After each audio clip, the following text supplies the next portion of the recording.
3, and we do appear to have a quorum, so I will call this meeting of the Transportation Policy and Planning Board to order, February 15th, 2021. And would you please call the roll? Grant Foster. Here. Keith Berman. Present. Rebecca Kemble. Here. Eric Sundquist. Here. Randy Udell is a notified absence. Chris McCahill. Here. Tom Wilson. Here. Baltazar de Santana. Here. Margaret Bergamini. Badri Lankella. All right. Thank you, Ann. First item then is approval of minutes from the February 1st, 2021 meeting. Assuming all board members have had a chance to review those minutes if they so desired, is there a motion to approve?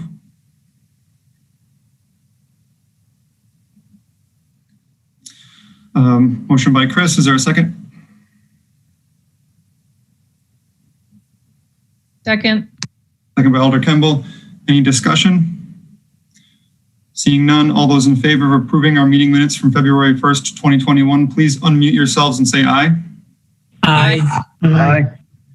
Opposed, no. Chair believes it's unanimous. If you'd like to register a no vote, please raise your hand. Seeing no hands raised. Are there any registrations for public comment for items not on the agenda?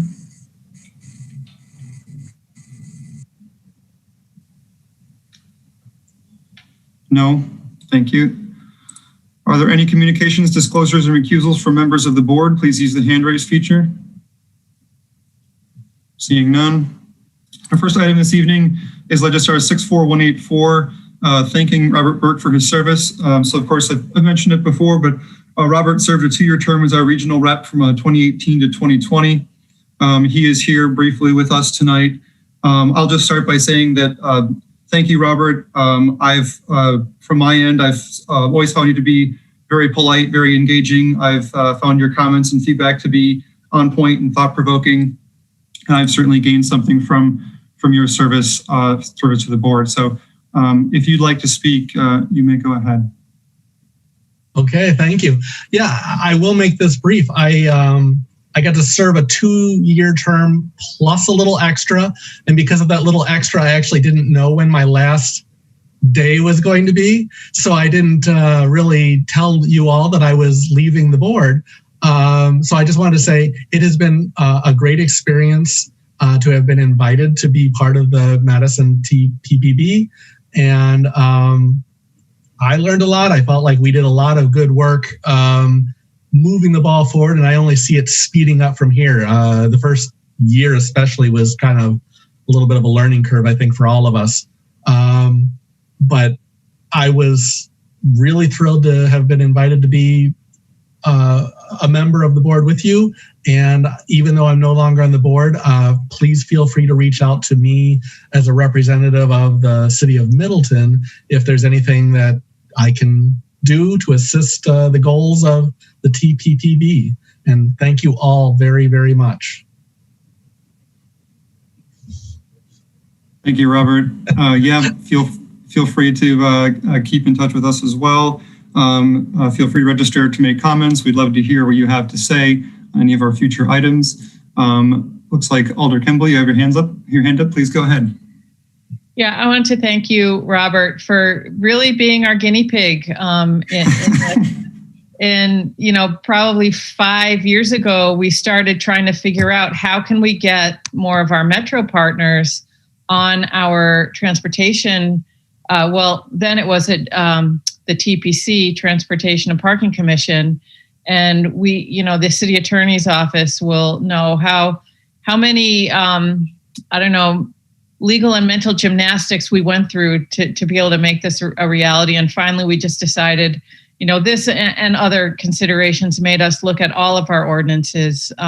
So thank you very much for being that guy. Really have appreciated your, personal interventions and participation in our body. And I hope the city of Middleton does, through you or someone else, continue to stay engaged with us, because transportation is, a regional issue, and we really need to hear your voice. Thank you. Thank you, Alder Kemble. All right, anyone else have comments for Robert? All right, thanks again, Robert. We really appreciate you being here and all your efforts over the last few years.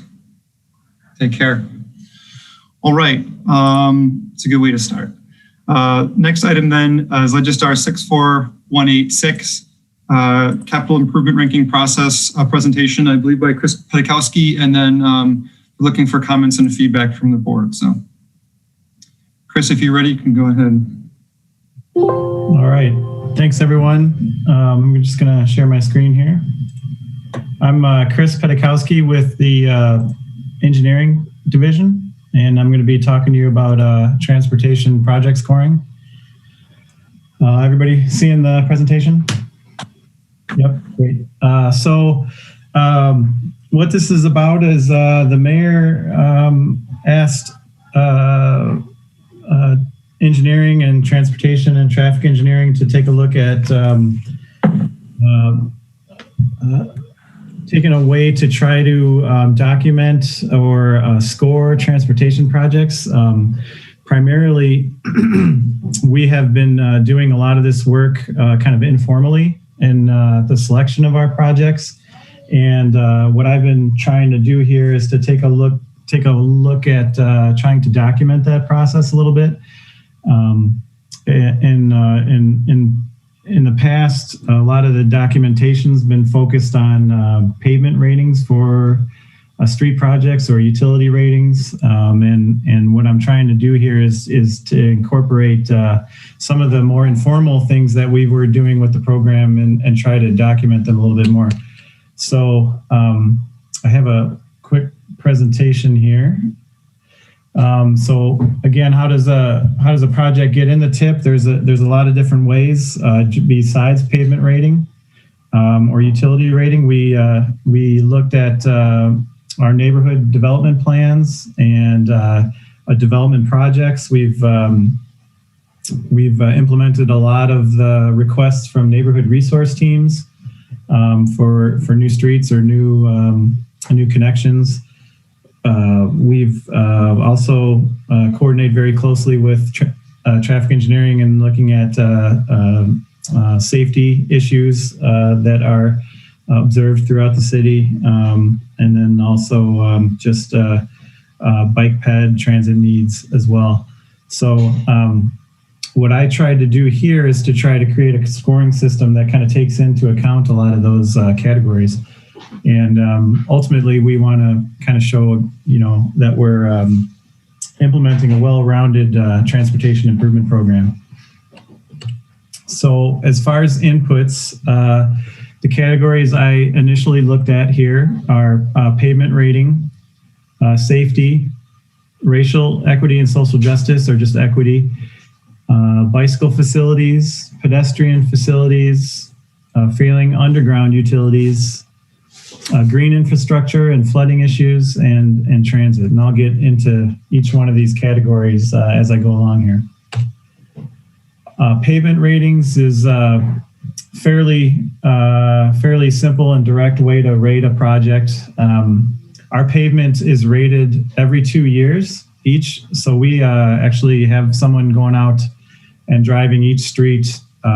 Basically, we drive each half of the streets each year. So over 2 years, we get to see all the streets and then refresh the rating.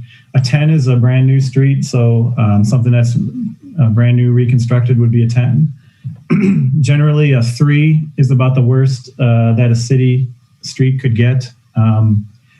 2 or 1 is more looking at like a gravel road kind of issue that we don't typically have. And what I did with our, as you'll see throughout this, a lot of the projects are, as I go through and score them, I find new things that's missing.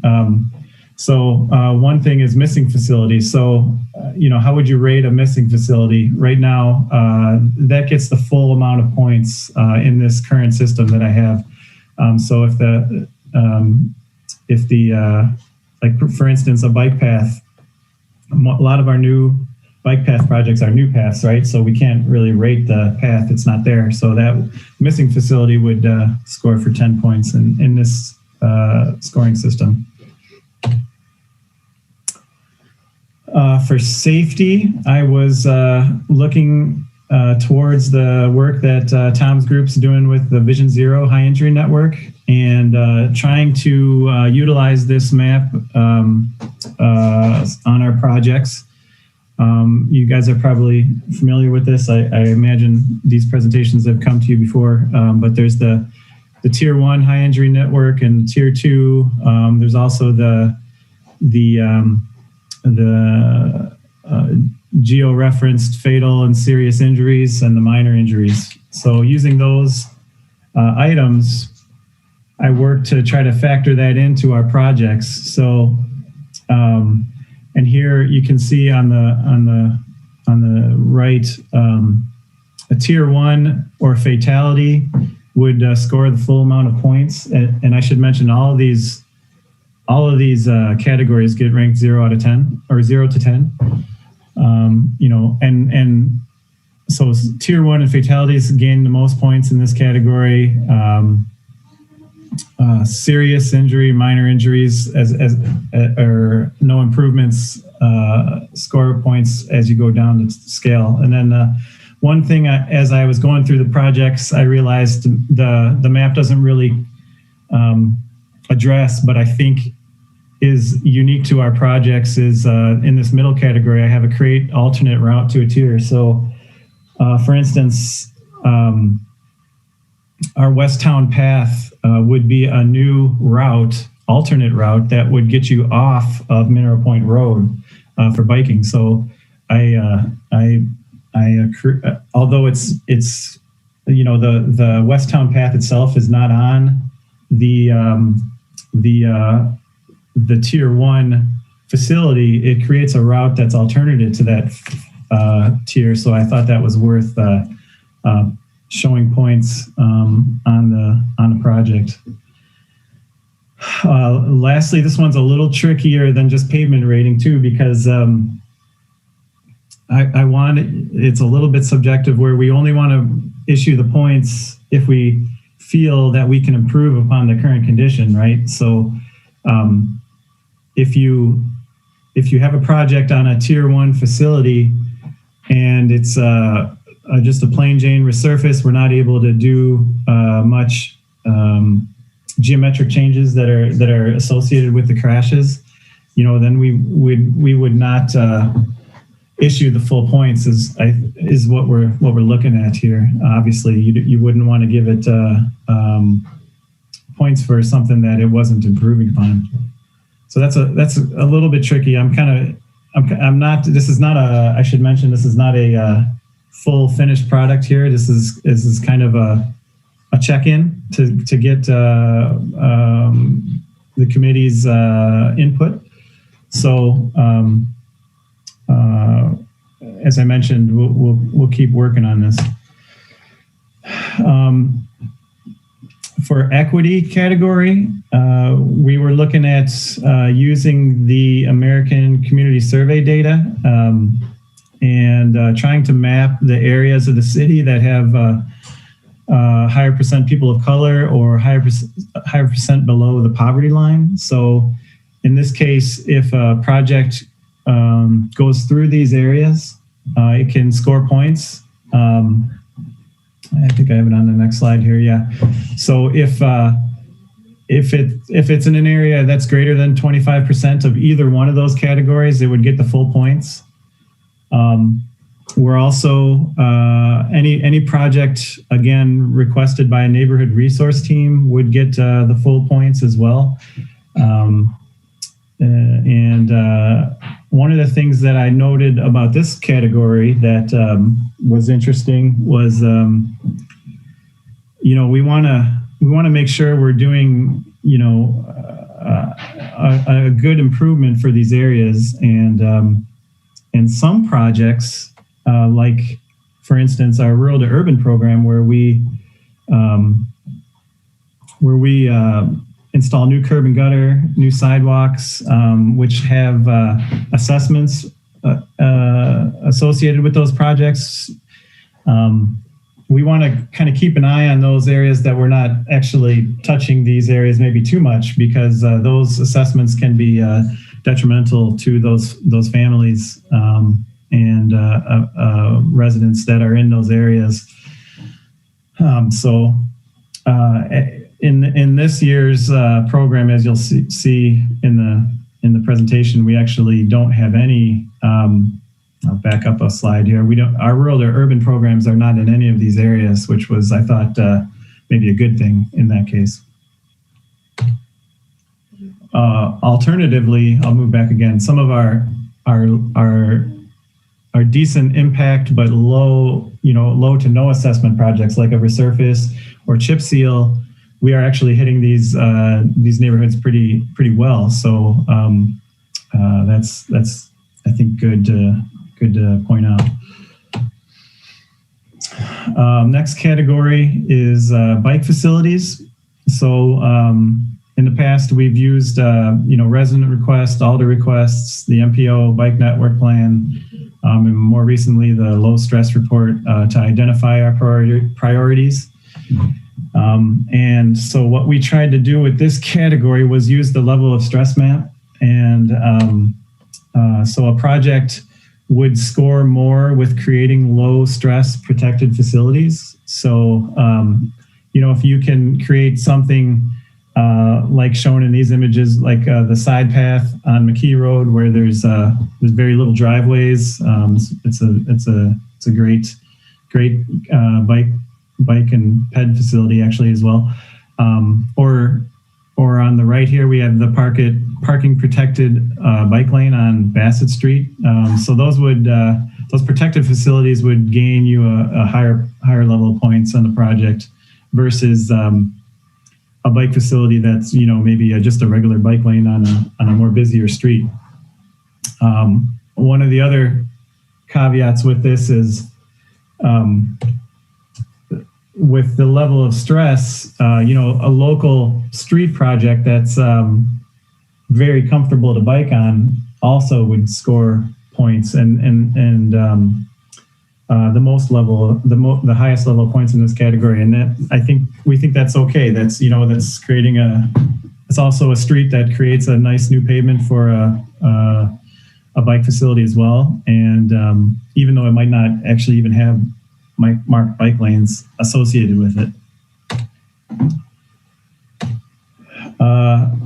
Pedestrian facilities is the next category, and again using resident requests, ALDA requests primarily, and then more recently, I guess in the last maybe 10 years or so, the Madison in Motion had the Tier 1 sidewalk priorities. So using those missing links, those requests for sidewalks and missing links known, to try to come up with scores.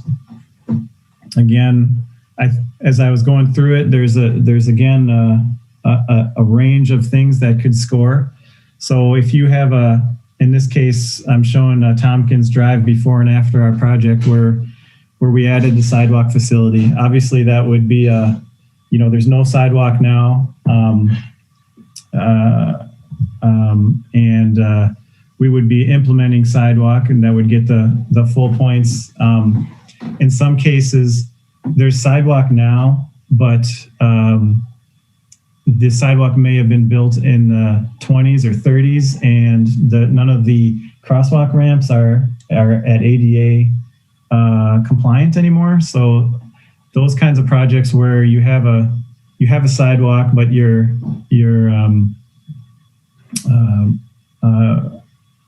creating that ADA facility gets a little bit of points as well. Failing underground utilities. This has lately been one of the key factors of our projects. We have a lot of aging infrastructure under the ground from the late 1800s to the early 1900s. So we want to always coordinate replacing those facilities with street projects. and to try to make get the biggest bang for the city's money there. So if there's a failing utility, that would come up with a 7 points out of 10. If there was something more like absolutely urgent required, that gets the full 10 out of 10. So something like that is, maybe a water main's breaking a couple times every couple of years. That would be in the urgent category. There's also certain areas where we're proposing potentially adding an extra 10 points in this category. If something's in failing condition, like a sanitary sewer is backing up consistently, monthly or something like that, or there's tree roots growing into it that's causing it to collapse on itself. So we're kind of toying with the idea of giving even an extra 10 points in this category for certain projects to make sure they rise to the top. I wanted to mention too, our stormwater section's been working a lot on watershed studies throughout the city, and they're coming up with their first set of solutions on the first round of those watershed studies. So wanting to coordinate those solutions with street projects. So if we know a watershed needs an extra or a bigger pipe down a certain road, and that road is also in poor condition, trying to match those up. So assigning points for those streets that have in the watershed study that has proposed solutions involved with them. Green infrastructure is looking at prioritizing projects that include green infrastructure potential. So this is a little tricky at this level. When you're thinking about a project that's maybe a year or two out, you don't know if you're going to be able to have enough buy-in for residents to put in rain gardens, but we'd certainly like to get those. So when we have a street that has no infrastructure but has potential for rain gardens, like the terraces are wide enough, or we know we want to implement something that helps with infiltration or filtering out total suspended solids, that would get full points. If there's something we know, there's probably no rain gardens in the picture, but maybe we could put in some catch basins in the inlets to try to have a little sump to catch a little bit of the solids. You can get 3 points for that project instead of and then 0 for no ability. Last category is transit. So looking at projects that include transit improvements would gain points. So if project adds a priority feature like a queue jump or a bus lane, something that really emphasizes improving transit, that would get the full points. If you're on a bus route and you're replacing the pavement and also installing all the ADA compliant pads and new ADA compliant ramps, we thought that was pretty beneficial to transit as well. To have a smooth pavement, to have all those new pads and make sure that they're compliant. So that gets a little lower level of points. Some projects, like a bike path project in our ped bike budget, might add a new connection to a route. So that's a case where that project itself maybe doesn't have a route on it, or have buses running alongside it, but it adds a critical connection. So now people can now walk to a bus route. We thought that would be worth garnering points as well. So putting this stuff all together, as I mentioned, each category has like a 1 to 10 point max, and we're looking at categories being weighted a little differently. This was our first proposal here. So the facility rating or street rating being 30%, safety at 20, underground utility, the failing underground utilities at 20%, and then equity being 10%, PEDs and bikes together adding to 10%, and then green infrastructure and transit at 10%. I think this is probably certainly everybody might have their own version of what weight each should have. This is our first crack at it. So the other thing I mentioned, looking at adding bonus points for areas of urgent need for those failing issues. It could be a failing structure. It could be a dramatic safety issue. Anything, we could add bonus points for those areas of urgent need as well.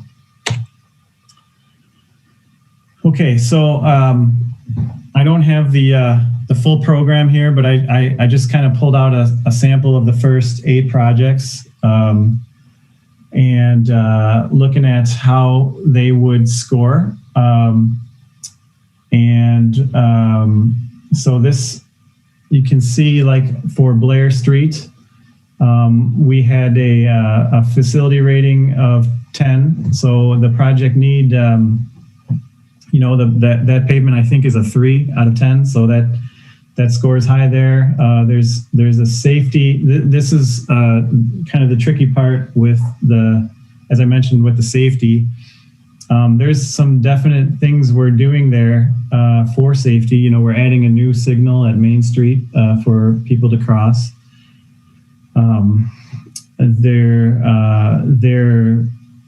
We're the intersection itself of Blair and East Wash is really being proposed with everything, I guess, that for professional engineering standards that we would presume, but in the end, 10 years from now, would I know that it's for sure going to be off of that tier 1 network? I guess that's kind of part of the subjectivity. You can't guarantee that would be true. So that's one of the little trickier areas I've noticed in the safety.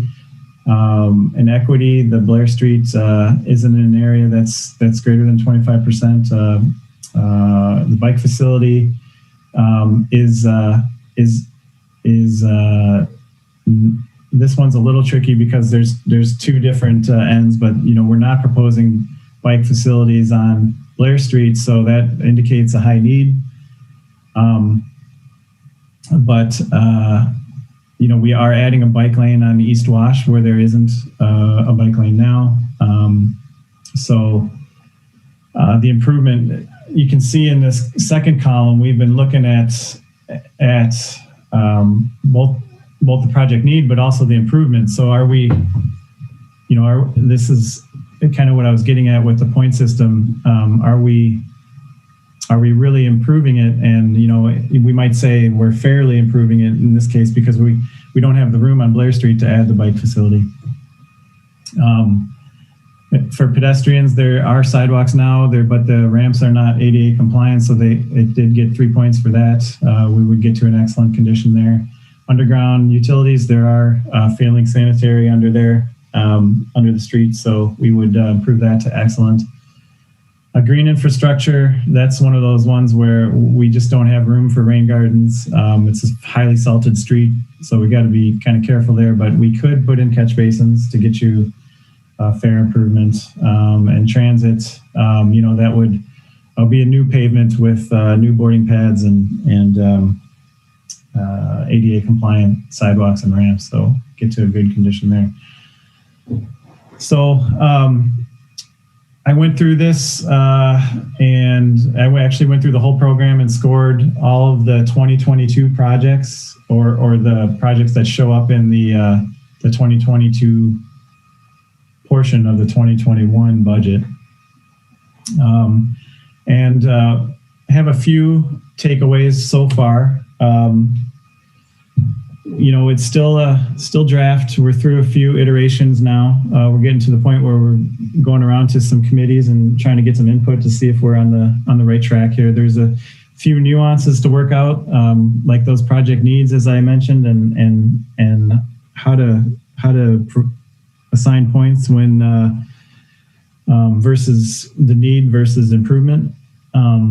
There's some pretty decent outliers like programs. For instance, a bridge repair program. I'll back up a section. I think I have that. That's this third line here. The bridge repair program, we use that to fund small improvements on bridges that are in good condition to make sure they stay in good condition. So it's a highly important program, but some of the needs don't score so highly. You can see that the total was only a 44, but obviously a very important program.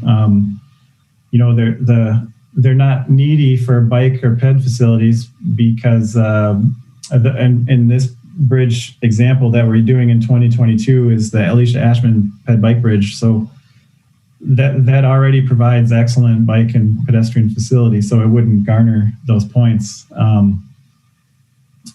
It's still in good condition, and we want to keep it in good condition, which is the point of the program. So that doesn't garner quite as many points in the facility rating as well. And there's some issues like underground utilities for a bridge. It's not really applicable. So do you score it like a 0, or do you score it a 5 to be neutral? Some of those are some of the things I'm still working out. And some of the feedback we've gotten from staff and the mayor was maybe pulling out the programs and either scoring them separately or just looking at a few maybe different criteria for them. As I mentioned, some score low in this system, but are still very important, like traffic calming and ped bike enhancements for the same reasons that I mentioned as the bridge repair program. It's just a little, it's not quite apples and apples when you're dealing with specific projects versus a program. Some projects have urgent requirements and they just need to be done. If like the John Nolan Drive bridges, those bridges are not going to last. They're at the end of their service life, so we're at a point where we need to program them, and so being careful about making sure that gets still those projects kind of rise to the top. One thing that this process has shown me that this is pretty time consuming. There's a lot of categories. There's a lot of projects. We have over, I can't remember, 700-800 miles of street. So, using this system to pick the projects is pretty difficult. And I'm trying to think about ways to streamline that. We initially hoped that GIS data would be able to spit out a lot of these points, and they still can. But when you get to the point of for instance, like a bike facility, that the human knowledge of that project is just not encapsulated in the GIS data a lot of times. So I'm still working on that. Ultimately, I think we, can show that we do have a pretty well-rounded program, which is important, I think, to Madisonians. If you looked at my the scope of the entire Major Streets program and the Ped Bike program. There's many reds or high scores throughout all those categories. So I think that's a good start and helpful in showing us that, we're getting at a lot of these project needs.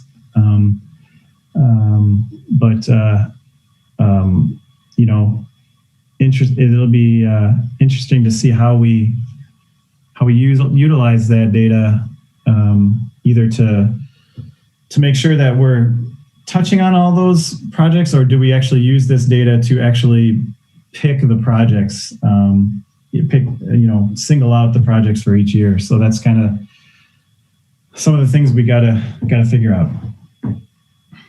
That was all I had for a presentation, and I can take questions. I do have to go to a PIM in about 15 minutes, so hopefully we could get through the questions pretty quickly. Great, thanks, Chris. Tom, you got your hand up. Go ahead. Unmute yourself, right?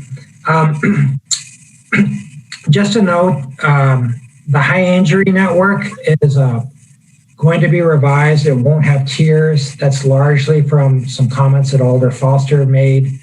We're probably going to have an interim high injury network, and then we've also asked TOPS Lab to come up with a methodology. That's just a note in case others have said, notice that that's a high injury network. That's a few iterations before. And then secondly, I think the desire is just to have a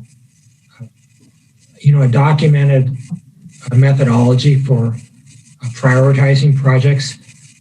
Minneapolis did this, but they had the advantage of having a consultant, do $100,000 contract, look at all their streets. And so I think this is probably Chris's fourth iteration. So he's doing a good job trying to just roll a documented process into what they're already doing, you know what I mean? With the opportunity to change the weighting of any category or the way it's scored, but just get the ball rolling so that we're moving in this direction. So I'm done. Thanks. Thanks, Tom. Alder Foster, you're up first. Go ahead. Thanks, and thanks, Chris, for working on this. I think it's good. It's good to take on. I can understand why it's complicated and not so cut and dry. One quick clarifying question on the end with the pie chart is facility rating. That's just pavement condition. Is that right? So for a street job, that would be pavement condition. I was trying to also take that into account, like with John Nolan Drive and the bridge, or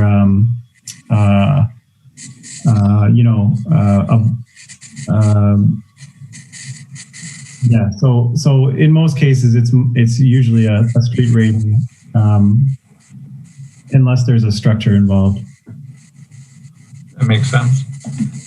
So I guess that I'll just share some thoughts and reactions for what they're worth. So I'm also assuming this includes reconstruction, repaving, and seal coating. It's sort of all of the projects, and then depending on the needs, the solution. So that's maybe one thing that I would think about is, should we kind of continue to have different buckets, and then maybe you have different scales for those things, because for seal coating or repaving, obviously you're not factoring in, or you're factoring in the fact that you don't need to do the underground utilities on them, right? Or the bridge projects that you just described. So maybe we don't need to push them all into one, but we use this primarily for like the full reconstruct decision making. So that's one thought. The other one is, I think even around pavement condition itself, I think it might be worthwhile giving points, not just based on the condition, but also the type of facility. So I think, very poor pavement condition on an arterial street is pretty impactful. Very poor on a dead end local street, I mean, honestly, we can keep filling those potholes for another 5 or 10 years, and it's going to have very little impact on anybody. So I think that might be worthwhile, separating those things out so that we can still prioritize really important through streets that are having failing pavement, but maybe push off on the local stuff longer than we have been. One thought also, just to kind of simplify it, instead of doing like the 1 to 10 and then weighting them, actually just kind of combine that all together. So if you're going to put 30 points for facility, just say 0 through 30 instead of 0 through 10 times 3. But I mean, it ends up with the same thing, but it just might help better so that we can see kind of the relative weighting of these things outside of the different categories. I'm glad you brought up the assessment issue. That is really a big one. I think it's probably separate from this conversation, and it's one that I've started, but I think we definitely have to get a handle on that because it's gonna smack us in the face, especially with Town of Madison. So we got to get a handle on that one. I appreciate you bringing it up. For the bike and the ped facilities, you kind of raised this actually, I think with the Blair project, right? The challenge or the issue of weighting based on current conditions, as opposed to what kind of the opportunity for improvement is. So I'm thinking that is maybe where we should be heading on both of those, because obviously on the bike side, right? Yeah, it could be really terrible, but if reconstructing it, we don't expect to really solve that problem.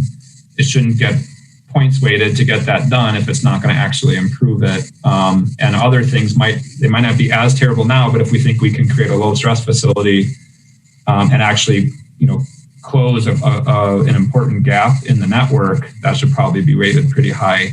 And the same thing with the PED network. I think in the Imagine Madison, we had like tier 1 priority versus tier 2. So I think getting a little bit beyond whether there's sidewalk or not to the fact of, is this an important PED network gap that we really want to close? If so, it's weighted highly. Again, if it's a cul-de-sac without sidewalks, and we may not even put them in, shouldn't get 10 points just because it doesn't have them. Yep. The green infrastructure, again, that one makes sense why that's so challenging to do kind of ahead of time. But also just thinking there, maybe instead of doing a scale that's sort of based on how much water we think we could infiltrate if we did the project, and then especially looking for good candidate projects like local streets with very low on-street parking utilization, where we think we could realistically, move it down to one side parking and reclaim 8 feet of pavement. Like that might be a good broad category of something where we think we could really move the bar on the green infrastructure for. The question of failing utilities. Well, I mean, 2 things. One, I'm just sort of wondering if overall underground utilities shouldn't be weighted even a little higher. I mean, it seems to be such a primary driver for projects, especially when we're getting to that kind of end of life and failing, et cetera. And I guess you maybe mentioned putting some bonus points or something, but it kind of feels like either it needs to be weighted more, or there just needs to be a threshold. Like and maybe this is the John Nolan category, like if for safety reasons or straight up failure of utilities is imminent in 5 years, it just needs to get on the list, kind of, regardless of how many points it has otherwise. And then I think the only other comment I had was, in terms of kind of how time consuming it is and how we can maybe get to a point where we can actually use it to identify projects instead of just rating ones that have already been identified. I'm thinking like the ped bike gap thing, that's probably something that maybe our, traffic engineering division could be, working on to actually just hand over a list of here are our prioritized gaps that we think need to be closed. And those come then with, the points so that your team you don't have to go through and calculate that for candidate projects, but rather you're just getting fed into the system just like poor pavement is, right? Like it's just coming your way. So that might be one way to just help streamline the process and also get those projects identified and fed in rather than just waiting for them to come up otherwise. So those are all my comments, and thanks again for all your work on it. Thanks, Alder Foster. Chris McCahill, go ahead. Yep, thanks. I'll try and go through a couple points quick. First of all, I've seen a handful of these, and I think for a first cut that you just put together, this mostly looks really great. I think you avoided some of the shortfalls that sometimes these land on. For example, equity, I think rather than just asking, is it like near certain populations, you're thinking about whether it's actually benefiting them or not, and or costing them. So that's great.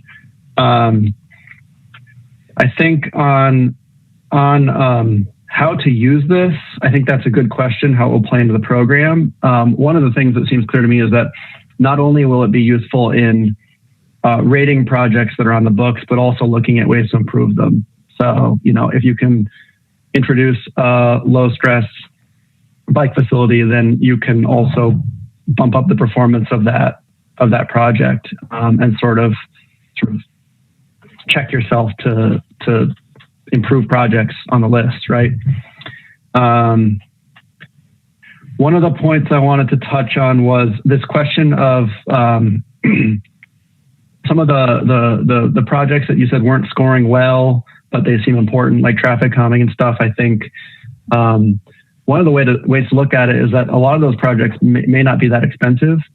So you're scoring projects and not really looking at whether you're getting bang for your buck, because you're not looking at the cost side. So you can divide the scores by costs to see which projects are going to do the best. So you might be able to see a bunch of small projects can actually perform really well. And then on the scaling issue, specifically, I mean, you're already thinking about needs versus improvements. And I think Alder Foster talked about this, hit on this with bike ped stuff too. I think there's a pretty simple way to just flip everything so that it's on the same scale. So some things are scoring well because they're in bad condition now. Other things are scoring well because the outcome is of a high quality. I think you could sort of translate everything into what's the magnitude of the improvement, including safety improvements, including infrastructure quality improvements. And that might it'll be easier to understand, but also it might help you weed through some of those problems with the safety improvements. Like, what's the difference between a project that's on a dangerous facility versus one that actually improves the dangerous facility, and that sort of thing.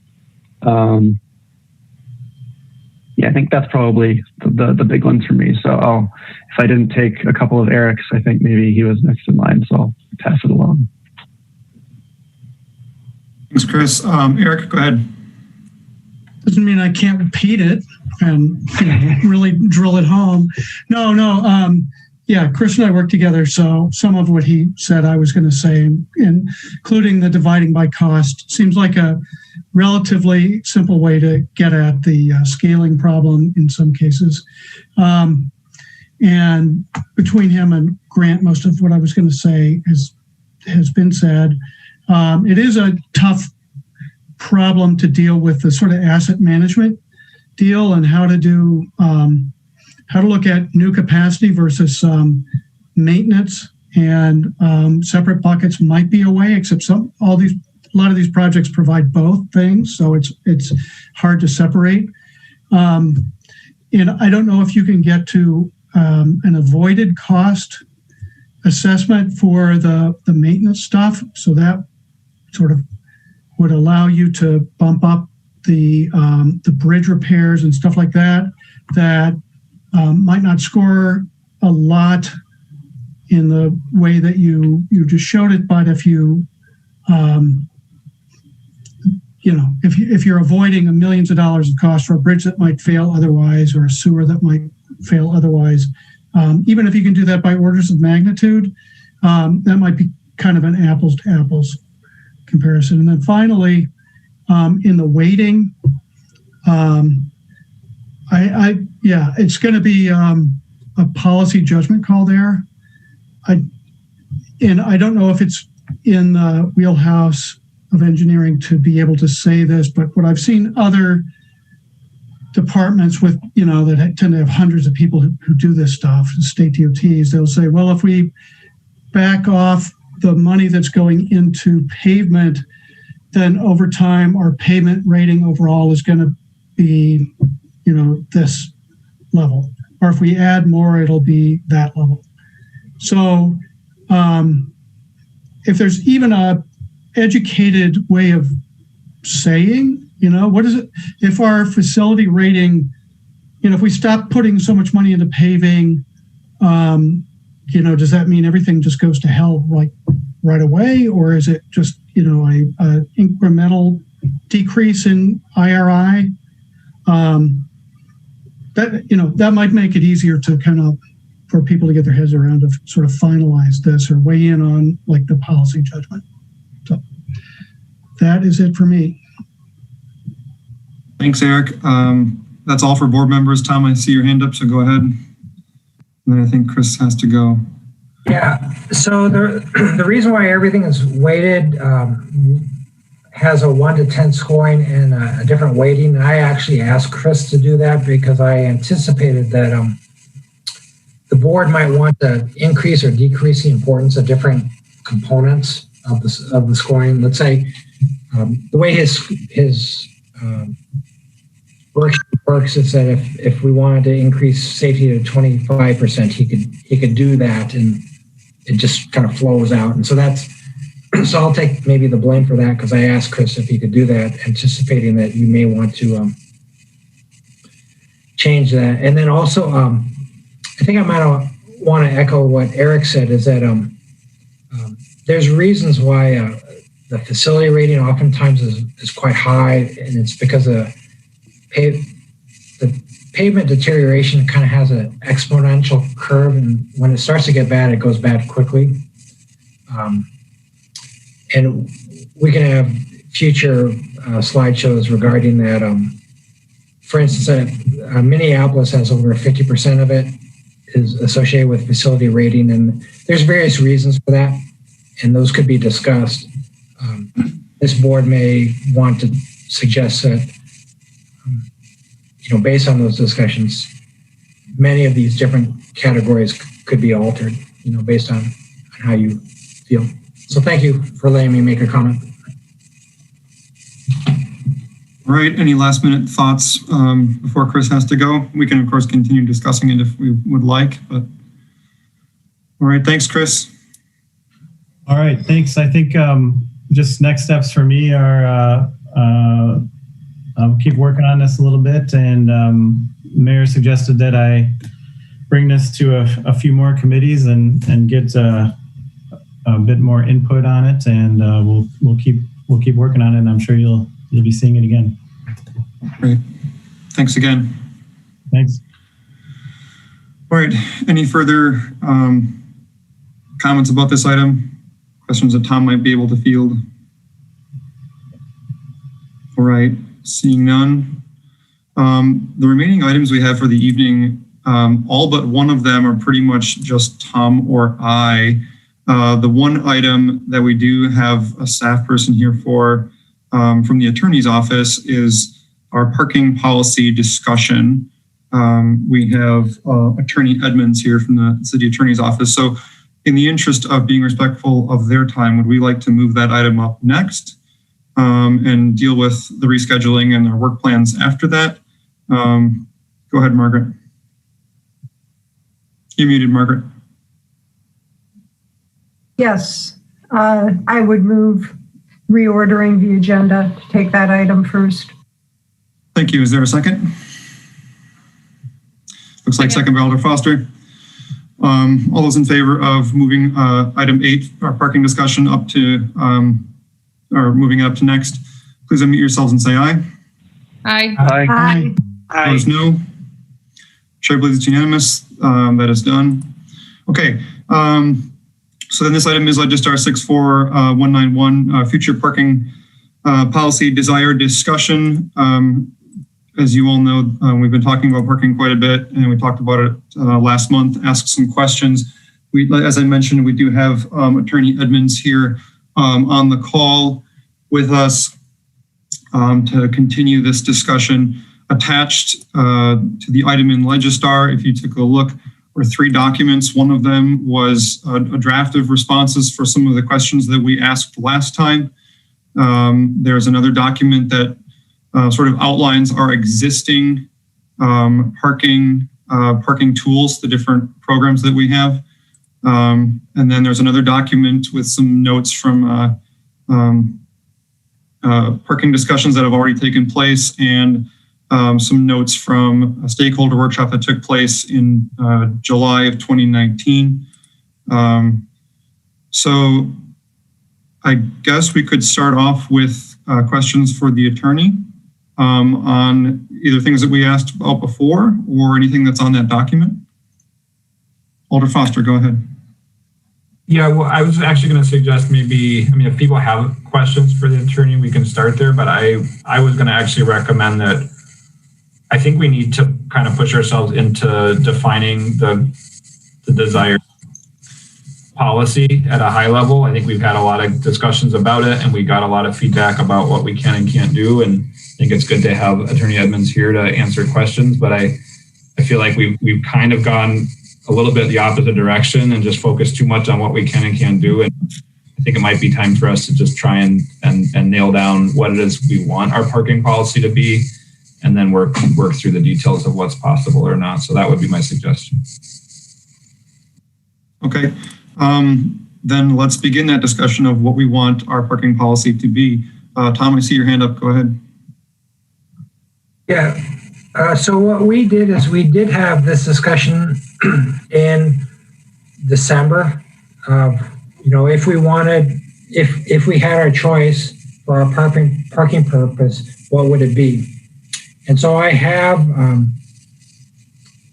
what we discussed in December, and I can share that screen. Now, I'm going to say the discussion wasn't necessarily super robust, and that board members may have different opinions now than they did in December, but maybe if we just looked at the parking purpose that we discussed in December, it might prompt some discussion. Does that sound like a reasonable way to start this agenda item, or no? Yeah, without objection, we can do that. Seeing no objection, why don't you go ahead, Tom? Okay, so I'm just sharing the top portion. And again, this is what we had kind of put together in December. And this was a proposed alternate purpose to what currently exists. And what currently exists in our ordinances focuses really on preventing commuter parking impacts to residential neighborhoods.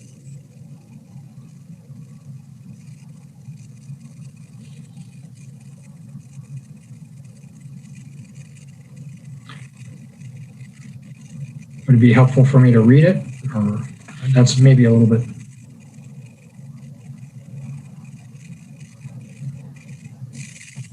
I'm muted. Thoughts on this?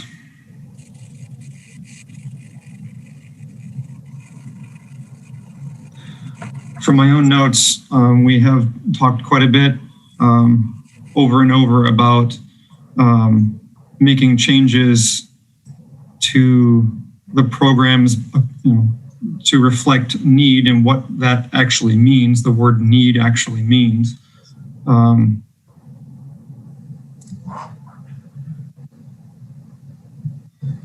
Otherwise, suggestions for how we would like to move forward with this. Do we want to look at some of the, we've gone over the existing programs before. We can look at those again. I've got that document up as well. We can go through the some of the responses to the questions that we had from our previous meeting. Alder Foster, go ahead.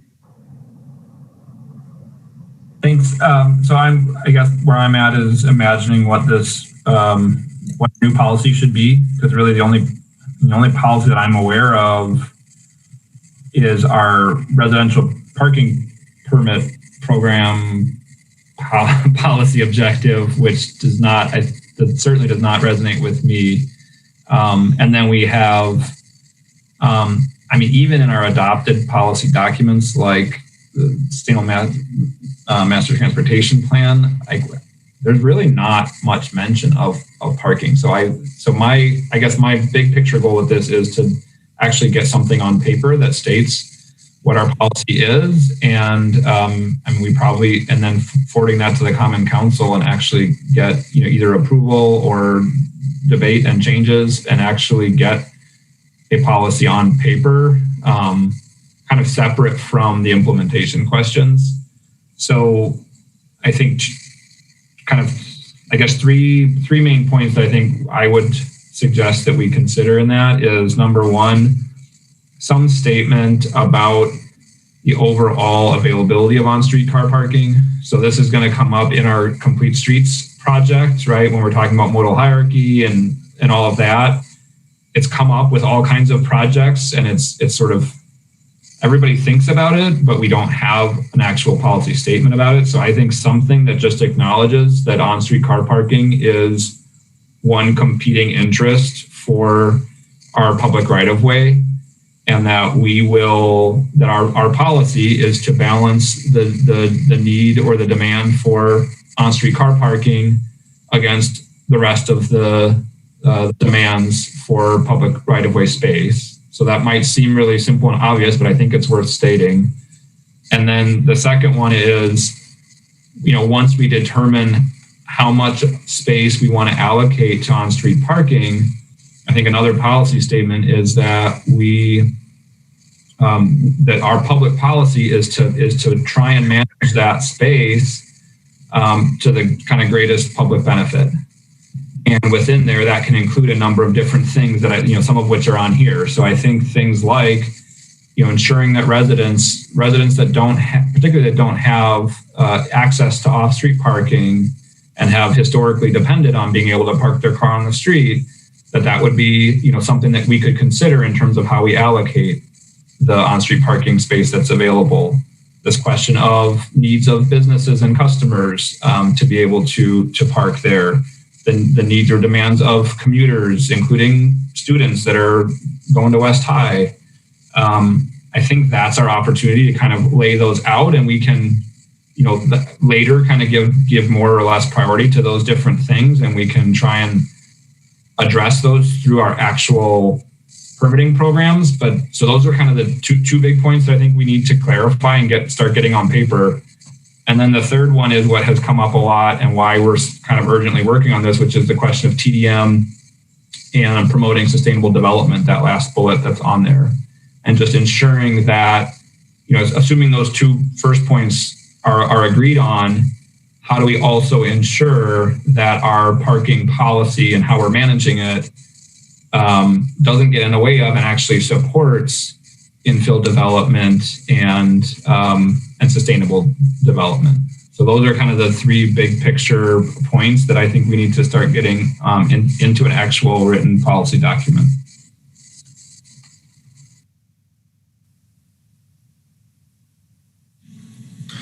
Thanks, Alder Foster. I think that gives us a really good place to begin from. So I guess a question to the board could be, how do we want to tackle this? Do we want to go through these items or others here, or do we want to assign a few members of the board to work on it and bring something back to the group? How are folks feeling about how we want to tackle this? Chris? I don't know if I will answer your question exactly, but I think hearing Alder Foster lay out those points, I think I want to say that the first point is outside the scope of what we're trying to do here, and that is, what are the competing interests for the road and what role does parking play in that? I think that's a worthy long-term objective, but outside the scope of what we can probably do here without public engagement and I don't know, a pretty heavy lift. And given that there is an immediate need to get the current on-street parking right, just in terms of how it's managed, I think that's the second point, that probably is the immediate focus. The question of, given that there is on-street parking with competing interests and folks who need access to that parking, what policies are going to get us there? And then I think, Tom Wilson, to your question, maybe getting there probably does require some folks rolling up their sleeves and sort of connecting the dots between that objective and the tools that are laid out in front of us and the answers to some of these questions. And so that's just my thought. Maybe some other folks were able to mull it over a bit.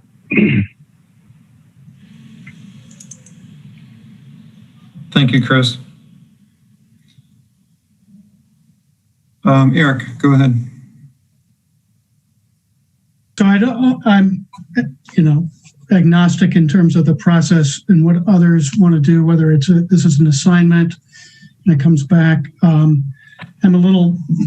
do want to just say in terms of the timeline, if we are going to do something that, to Alder Foster's last point is consistent with and supportive of the TDM work, that means probably May for at least some kind of a rollout, which, that sounds like a long time, but we don't meet that often. So just would want this not to keep going on and on. So, I'd be interested to see what other people, and if people want to do a work group, I'd be willing to be part of it. But also if we want to do it all as a body, that's fine too. Thanks, Eric. Alder Kimball. Yeah, so we're talking about making a policy, and in my mind, that's, if that's going to be a policy in law, it's either going to be a resolution or an ordinance. If we're talking about doing a big picture general guidelines, that to me is a resolution, not an ordinance, and the details might go into ordinance. And I think there's a lot more flexibility and a lot more we can be general about in a resolution. So to Chris's point, some of those bigger, the context questions, the bigger issues can be, put in a whereas part of a resolution, just to help folks understand why we're landing on what we're landing on for resolved, policy language. But that's just kind of how it's shaping up in my brain right now. And I guess I'd like to hear others' opinions. Thank you, Alder Kimball. Alder Foster. Thanks. I guess I wanted to clarify for Chris, my suggestion was not to answer the question of how we prioritize between the competing interests. As I said, I think that will be happening through the Green Streets initiative, and I'm not suggesting that needs to be kind of fleshed out or detailed within this policy. My point is that I actually think it's as simple as I said, I do think our parking policy has to acknowledge that on-street parking is one competing interest with it in how we use our public right-of-way. And that may seem like a really obvious statement, but fundamentally, that is not something that I think that the entire city believes right now, or and so I think it is just that statement, not what percent or where, it's not the modal hierarchy itself. I think if that's not the beginning of a policy statement, we're going to get stuck, because there are people that believe right now that the on-street parking in front of their house belongs to them and they are entitled to it. And I don't think we can have a parking policy that doesn't address that question head on. And either we believe that is true or it's not true. If we believe it is true, we're going to come up with a very different policy. And if we believe that it's not true, I think we need to state it. So that was really my point with that one. To Alder Kimball's point, I think it'd be interesting to talk with Attorney Strange, since the ordinance for this body says that we will write policies, to give to the Common Council, and I'd be curious what his thoughts are in terms of form. We can. It could be a resolution, but I think it needs to be adopting a policy, and we need to not have these things just in like whereases, but that you see that our policy is blank, blank, blank, even if it's kind of general language. So I think we can get help in kind of figuring out the right format once we have the concepts that we want. And lastly, I think it's going to be difficult work, especially initially, to do in this setting. So it might be better if we had a smaller work group to get something on paper, bring it back, get responses, et cetera. So I think I might be in favor of going that route and would also be interested in participating in it.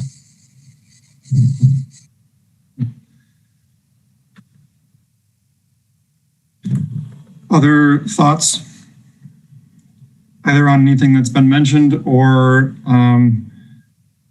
how we want to at least initially tackle this to get some kind of draft policy that we could then discuss as a larger group? So, though, who would be interested? I guess Alder Foster's already mentioned that he would be. Who also be interested in being a part of a small work group to work on this? Eric, looks like you might be. Chris, okay. Those are the two I also had in mind. Alder Kemble as well. There is the question, of course, of just got to make sure that when you do meet, I think 3 counts as a negative quorum, which is the minimum for us. So just notice it, though. I mean, it's a right. group, and we should just notice just to bring it up as long as all meetings were noticed. That looks like a good group from my end. I mean, does anybody else feel like they would like to participate in that? We could do a quick vote on it, or I should just say, without objection, those 4 can be our parking policy working group. All right, seeing no objection, thank you for volunteering. I know all of you have expertise in this area and the policy end and in what you do as well. So thank you for volunteering your time. All right. With that done, do we want to, what else we would like to work on or talk about regarding this item this evening? Do we want to go over the document with some of the responses from the city attorney's office? Do we have any questions for the city attorney who is here? Alder Foster, go ahead.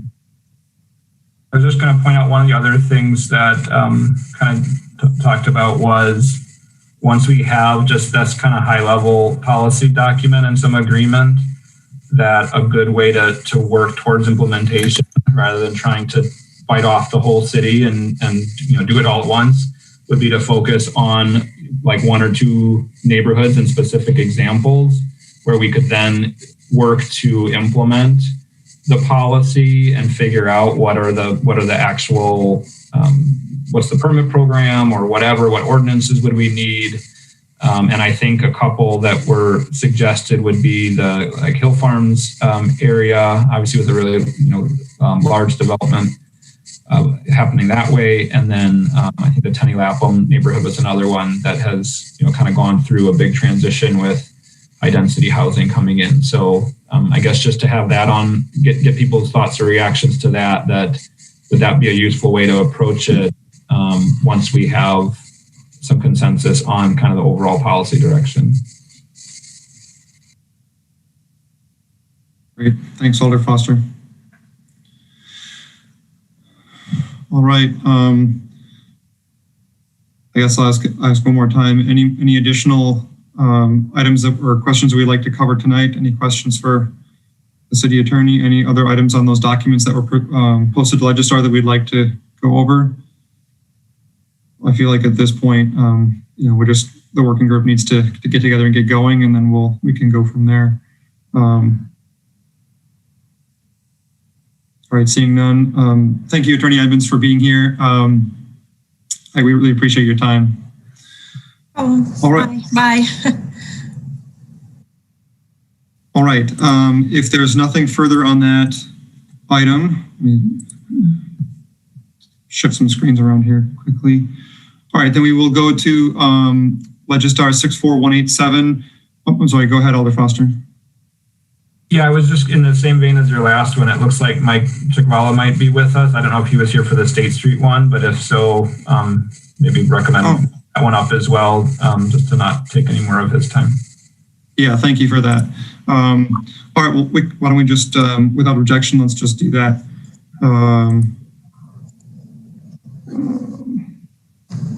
Yeah.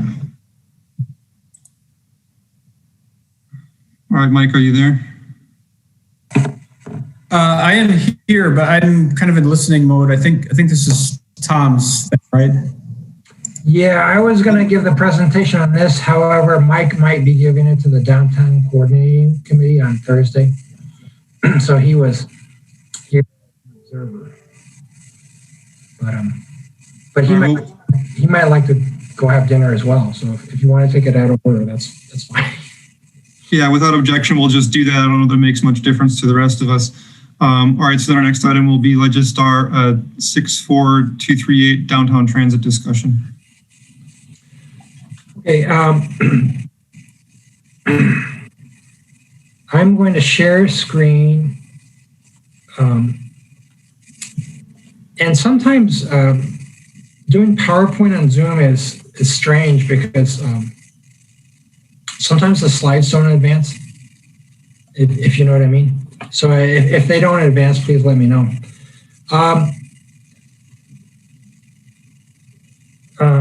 I'll give you a little bit of background on this. Downtown Madison Incorporated released a report on pedestrian malls. The report did not make a recommendation. It was just a report on pedestrian malls, I think prompted by some of their membership. The Wisconsin State Journal did an op-ed piece really advocating the full conversion of State Street to a pedestrian mall. And then that's been picked up by, I think, News Channel 3, Badger Herald, lots of different organizations. And so this presentation is maybe meant to provide a little bit of background on it. And then not all of the information has been presented in these media opinions or editorials or coverages. I think it's easy to say, yeah, let's do a ped mall, but it's a little bit more detailed and complicated issue. And because this is gaining public attention, we thought it would be good to discuss this. So, for years there's been discussions. I'm going to say for the last 4 or 5 years, as long as I've been following the city, particularly on State Street. Some of the concerns have been the queuing of multiple buses at the signals, particularly during the evening rush hour. So if you are, let's say, on an outdoor cafe enjoying dinner, in the evening peak hour, let's say at Gorham, where buses are waiting to take a left, there might be buses that are queuing, and the buses, idle. The idling makes noise. There's also perhaps fumes. There's been anecdotal evidence of drug dealing at the bus shelters. Those were particularly at the top of State Street, and so those shelters were removed. There's also a request for rerouting for events. Some events, such as Crazy Legs, have been relocated, but there's still other events like Maxwell Days.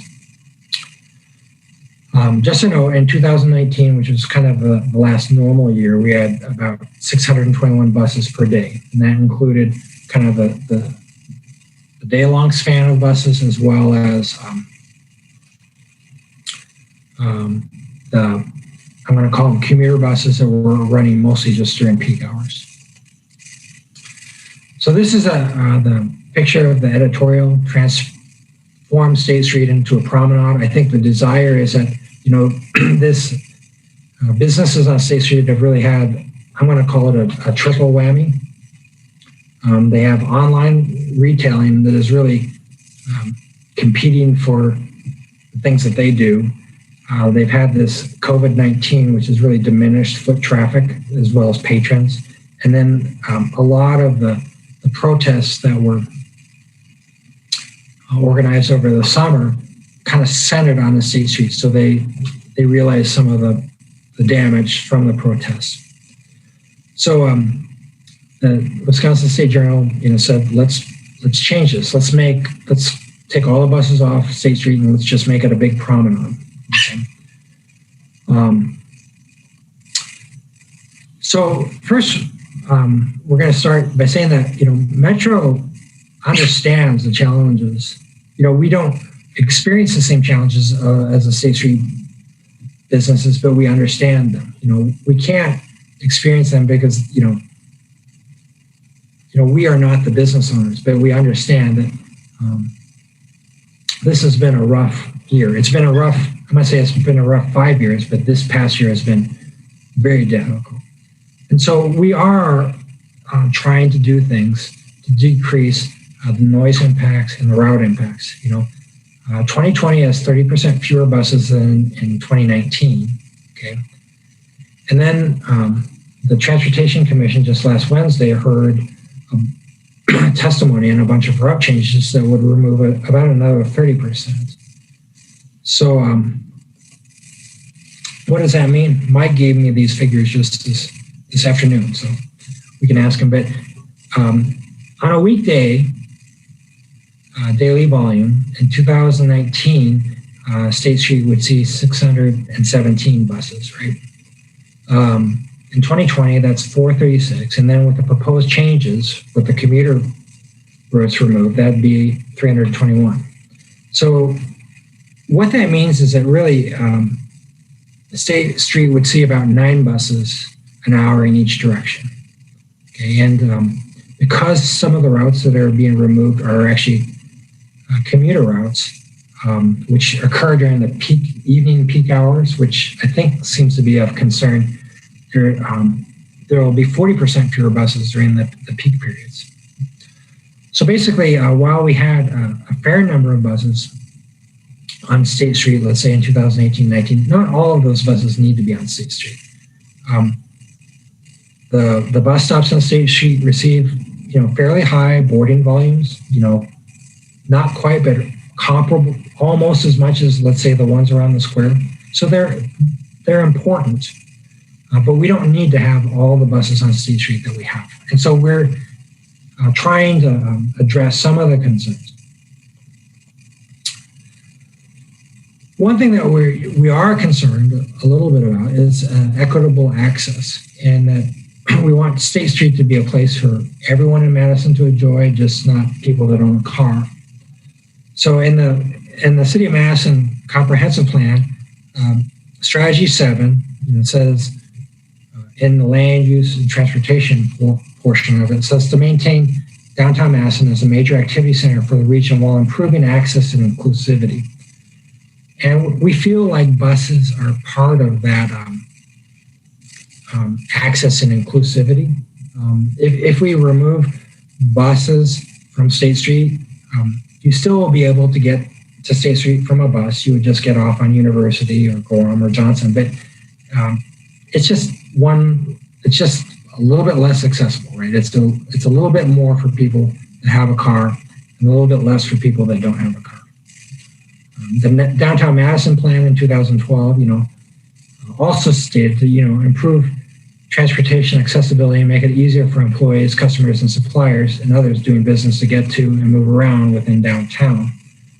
So if we talk about transportation accessibility as more than just the automobile, we want, these businesses to be accessible, for people that drive a bus, for people that ride a bike. One of the things, I've talked with the Wisconsin State Journal editorial board and others, and this is really a constraint that seems to get missed, and it's perhaps because it's not well understood, but it's probably one of our primary constraints. All streets require a 20-foot fire lane free from furniture and other obstructions. Okay, and State Street is currently about 24 feet wide, curb to curb. So, people, when they look at State Street, they say, oh, it'd be nice to put tables and chairs and make that maybe an outdoor cafe, or you could have a beer or something like that. But because of the way State Street was constructed from 2004 to 2008, we have these curbs, right? And this portion, this picture right here, doesn't show it, but we really have bike racks and chairs and planters pretty much up to the curb.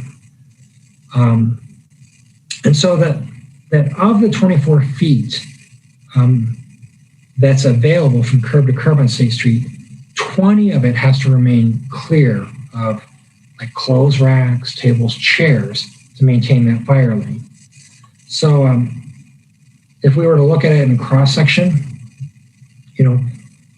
if we put the 20-foot unencumbered fire lane, according to National Fire Protection Act 1141, I think it's also in the International Fire Code, and it's adopted under General Ordinances 34503.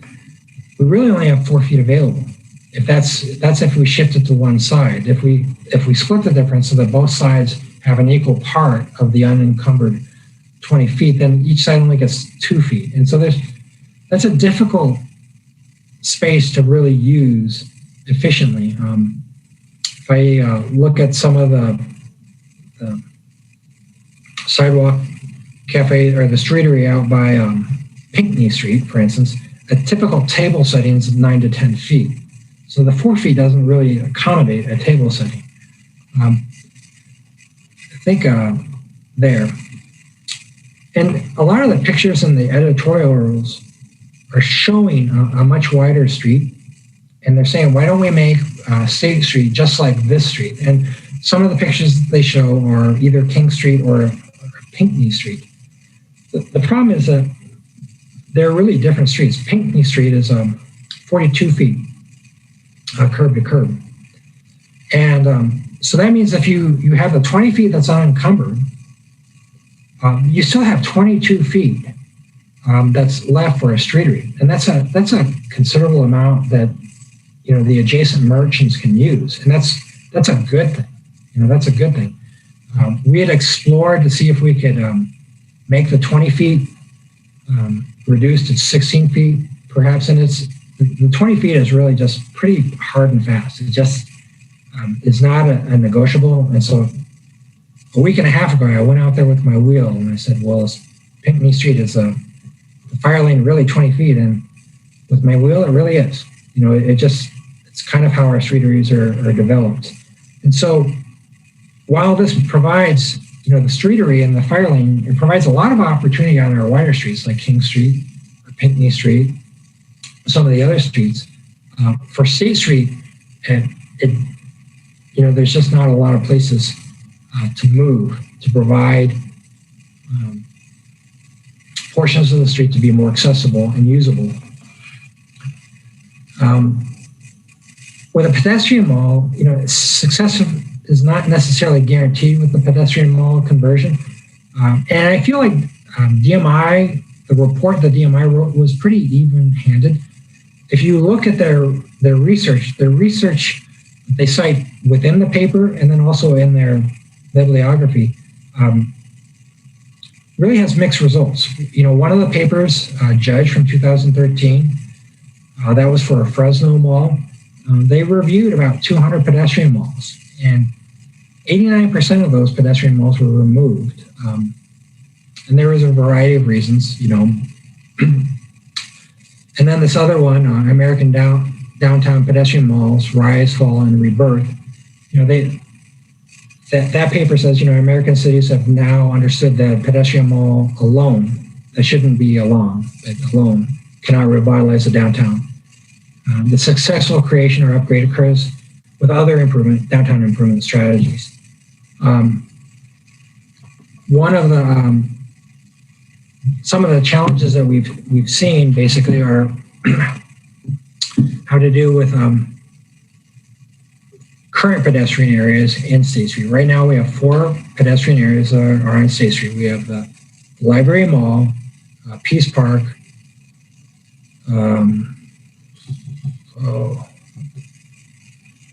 for some reason that I'm getting older, but then there's also the top of State Street, Francis Street Plaza, and all of them are kind of experiencing challenges. Some of the challenges that they're experiencing are similar to what the literature cites as reasons pedestrian malls have a hard time making it sometimes. The top of State Street, we've seen quite a bit. It's part of the reason why the city is contributing, $6,000 a year for programming in these pedestrian areas is because there are areas. Discussions with Madison Police Department they feel like the buses on State Street provide a benefit because they provide activity. And then also they feel like there's another set of eyes in some of these areas. They're experiencing some of the challenges. This is a recent Journal of Urbanism, July 2020. They actually did a study on pedestrian malls that were built and removed, and they provide some success factors, shorter in length, basically 1 to 4 feet, 4 blocks versus 8 blocks, higher percentage of sunny days. A lot of the successful pedestrian malls are in warmer climates near beaches. One might argue that State Street is near a beach. It's just near a northern beach, right? And then also they have various design factors such as enclosure and seating. So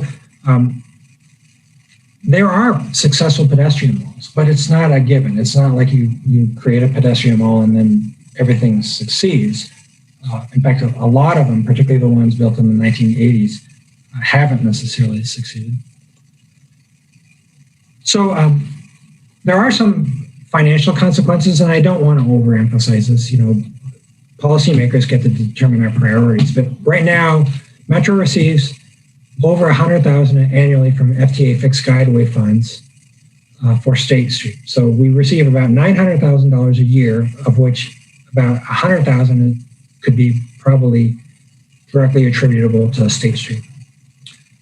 If we were to, let's say, take buses off State Street and have vending license for the 4 feet of State Street, that might amount to $25,000 or $50,000. So there would be a little bit of a loss for the revenue for this city. There's a chance that we would have to refund the FTA capital funds used for State Street construction. It's not a huge amount. The State Street reconstruction cost about $15 million, and FTA provided a little bit over $500,000 of that. So we would probably have to give that back to the FTA. I think one of the themes that we would like to emphasize is we feel like transit is our front door, not our back door. If we have high quality attractions, we'd like to serve them, with high quality transit. It's really, transit's the only way that we can satisfy our transportation demands of the projected 45,000 new Dane County jobs by 2050. Residents without vehicle access rely on transit for job shopping and services. It's important. I've done quite a few intercept surveys at our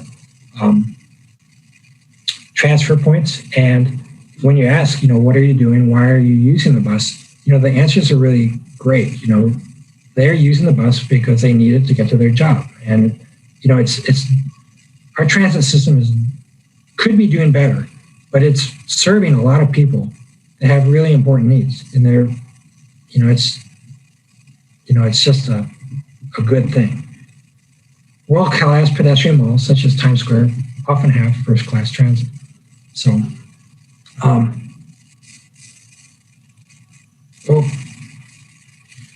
right now we are planning on serving State Street with the most significant transportation investment in decades. It's proposed to be $160 million, largely federal dollars, probably about 2/3 of it's federal. The BRT fleet will predominantly be electric, so that would mean that it's fewer emissions, less noise. It'll provide State Street with 5 to 10 minute service from 6 a.m. to midnight. So if you think about it, if you go to an event like at the Comedy Club or the Overture Center or the theater that's there, rather than having to take your car and park in the parking garage, you'd be able to get on the bus, at 11:15, and know that if you don't get on the 11:15 bus, you'll be able to get on the 11:25 bus to get home. In other communities, BRT has been transformative. I often like to use this example because it's probably the best example I have. At the Health Line, which is the oldest BRT probably in America, had $9.5 billion in new investment resulting from both the construction of the BRT line and the Euclid Avenue streetscape. So this is from a core that could accommodate that significant investment. But this has enormous potential, and we believe it has potential along East Washington, along Luminar Point, as well as along State Street. This is an older study, 4 years old, but basically, study finds BRT leads to economic development. And if you look at there's lots of studies that talks about transit access and how it affects development. Kind of in conclusion, is we feel like transit will be part of the solution to State Street, and we don't know if we feel like we're part of the problem. The challenges that we see on State Street are unprecedented. There's online retailing, really a once-in-a-century pandemic, and protests that have not been seen since the 1960s. We want to partner with the business community to make BRT part of the solution. Probably the last thing, which is probably a BRT opportunity. I believe that probably conditions have never been more advantageous for BRT right now for the city of Madison. We have submitted a small starts project for evaluation. We have a solid local funding commitment and encouraging political environment, both in terms of our governor and then also the federal DOT leadership. Pete Buttigieg, who's now the head of the Department of Transportation, probably will likely look on projects like this favorably.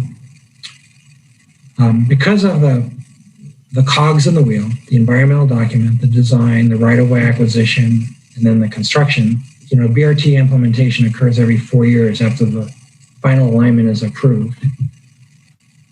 And so if we do make alignment revisions, take BRT off State Street, do other things like that, it probably will delay BRT implementation. It's not that big a deal necessarily to delay BRT implementation because we've been waiting 20 years for rapid transit anyhow. But I think what's happened is that right now we have a series of political and funding that seems to be in alignment, that things look very good and we just would hate to jeopardize that opportunity. So this was meant as for information, perhaps to provide a counterpoint to some of the things that have been in the media. And I'll take comments and criticism or whatever now, I guess. All right, thanks, Tom. We do have one registrant for public comment, so we'll do that first. We've got Bob Schaefer, 6 Cottonwood Circle. Bob, if you're ready, you've got the normal 3 minutes, and you can begin. Okay, am I on? Yes, you are. Okay. That not quite sure exactly where to start on this, but when you talk about the 5-minute service, 10-minute service on State Street, you're still talking about buses there operating through there every 5 or 10 minutes. The other thing about using the BRT buses through that whole thing is that and including East Washington, which is not in the current thing, but that you're looking at more boardings, more stoppings for boardings, more time taking to board. And so some of your time original things are out of whack. That the rerouting of buses, both on State Street and on the squares, is going to be something of a requirement. What in reality, from the way that I look at it, and I know that I've been talking to you guys about Transit X for many years now, that it is a mode that is not at street level. It would provide opportunities that do not require rerouting of anything, and it gives transportation, private or public transportation from point to point. That one of the things that when I look at the BRT setup is that other cities are used as examples, but none of those other cities show on their things a lot of other cars on the road. And that East Washington is going to have a lot of cars on it as well as that, and that those cars have to go someplace. That it just is that I think that what I assess it at is enhanced 18th century technology. And I think that we need to look at at least give a look at some of the 21st century technology that would alleviate all of the problems that have been discussed on this meeting today. And even give an advantage of being able to bring more people to that place without creating an obstacle. Thank you, Mr. Schaefer. Are there any questions for the speaker? Seeing none, thank you again. Alder Foster, go ahead. Thanks, Tom, for the presentation. I really appreciated it. Just a couple comments. One, I remember when I read the article, I listened to the podcast as well. I mean, it sounds very attractive. Like, yeah, let's get all these noisy, dirty diesel buses off of State Street and have a beautiful pedestrian wall. I think you shared some of the practical challenges with doing that. One thing I think it would be important, if this conversation is going to continue, I think there are a couple other things that would really need to be evaluated as well. So, one of those is bike access. So this is a, pretty critical component of our bike network, and one that I personally can't imagine what the alternatives are for that. And so that means that, again, the concept that the whole street is filled up with people walking. I mean, the Boulder Ped Mall example, that's not a bike route, right? And so if we were going to go in this direction, what's our plan for rerouting the bike connection as well? Deliveries for all of these businesses. I think most of them do not have some back alley where they can get deliveries on, so that's still going to have to be accommodated as well. There's probably opportunities to consolidate that into certain times during the day, but we still need the infrastructure to be able to get them in and out. And again, whatever else is happening on that street at the same time. So I think those are things that, would also need to be considered if this continues to be considered. I will just point out with the Pinckney examples, as you mentioned, it's a very different street. I think it just highlights my point with the parking policy and the need to have that statement, because what we're able to do there is reusing on-street parking space, not reusing of an active transportation corridor component of that right away. And then lastly, I'll just say, I maybe would disagree, Tom, that I think it would be a really big deal to delay BRT. It's been talked about for a while, but as you said in the slides, I mean, this is the moment to do it. We've been putting so much work into it. There's so much energy here. I think any kind of delay could seriously jeopardize it ever happening. And, now is the time, and for all the reasons that you mentioned. So I just think that is critically important. And when we went through the downtown alignment, we looked really hard at all kinds of alternatives to get around the square, and it's not going to happen. So, there's no way that we should sacrifice the high quality BRT.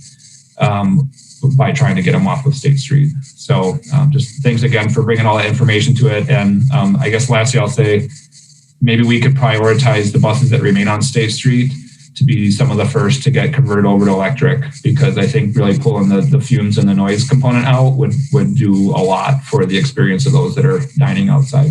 Thanks. Thank you, Alder Foster. Alder Furman. Sure. Tom, thank you so much for putting together a presentation. Obviously, there are lots of things to consider about this idea that's obviously getting a lot of exposure recently. I am curious about the fire lane question. How have other downtown streets that have closed throughout the country dealt with that? Is that just different access to the buildings from other angles, or? Yeah, so they all have the 20 feet of access. It's just that it's wound in between, their planters and trees. And it's not dissimilar to what we have at the top of State Street with the closure of Carroll and Mifflin. Carroll and Mifflin, which is the top of State Street, is closed.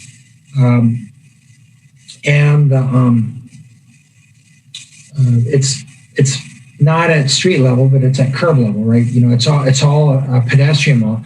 And State Street actually could be redesigned that way, just like the 700 and 800 blocks have been redesigned. And so if we were going to do a pedestrian mall, it can be, there's probably a different way to design it so that you could get a little bit more utilization by the merchants and still provide that 20 feet. The problem is that, we just reconstructed it for $15 million. And so that, does State Street kind of get to jump to the front of the line again to get reconstructed again? So that's probably it. And maybe that's something that could be brought up in a slide or something like that. Yeah, no, I think there are obviously way too many issues with the idea of closing State Street for this. I was just very curious about the fire lane and how others have dealt with that. But there's certainly a lot of other problems before even dealing with that would have to be either addressed or ignored. So thank you. Thank you, Alder Furman. Chris McCahill. Thanks. I'll just echo other folks and saying thanks for putting this together. I think the question of whether State Street could or should be a pedestrian mall is a worthy one, and I think it's worth continuing to ask. And I think sometimes the city is sort of accused of not thinking big enough and thinking what could be possible, and I think some people might say that here, but I think the case you laid out here is accurate and right. I dug into the Journal of Urbanism article that you cited from last year. And while you can't really extrapolate from other places, it's real. Given the challenges of making a conversion like this, it's really difficult to see that this would be a clear benefit. I think most of the evidence suggests that it's really questionable what the impact of something like this would be on the area. So I think you painted that picture right. I think one last point. You said that I think you put it that transit is the front door, not the back door. I think I would take it a step further and say that the most compelling arguments to moving transit elsewhere, whether it's State Street or the square, really view, I think, transit as a nuisance. And aside from the pollution, which, as Alder Foster said, we can deal with that other ways. I think that's the city's values are that transit is an integral part of access for the city. So I think those arguments don't really align with the values that we're sort of operating by. So thanks. Thanks, Chris. Any further questions for Tom? Comments? All right, seeing none. Let's see here. We will then move on to Legistar 64187, rescheduling of our June meetings. And let's see, we had that up.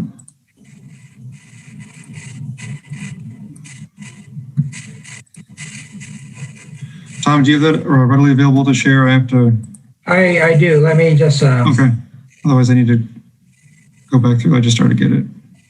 Actually, I did have it, and then you notice that I got bumped off. I'm sorry. I'll provide. I've got it here. Oh, you got it. Okay. Yeah.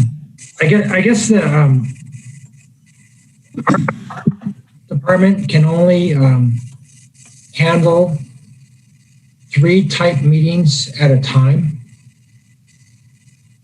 and these 2 Mondays, we would the 4th type B meeting, and so we need to reschedule. Perhaps because our meetings tend to be less. I'm going to say we have fewer registrants and commenters, and so we have we could either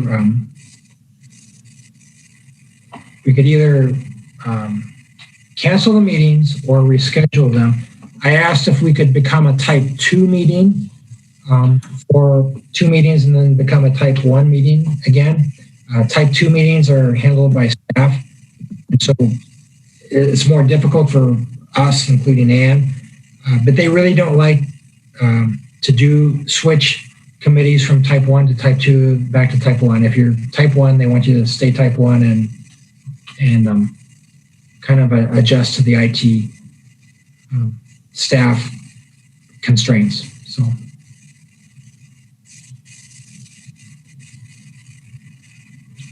Campbell, go ahead.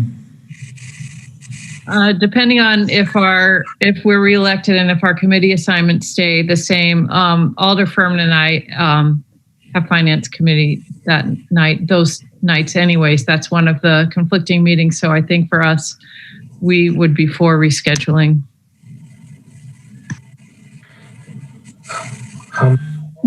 You mean the 14th and the 28th? Is that what you're referring to? Oh, no. On my calendar, they're on different dates. They're on the 7th and 21st.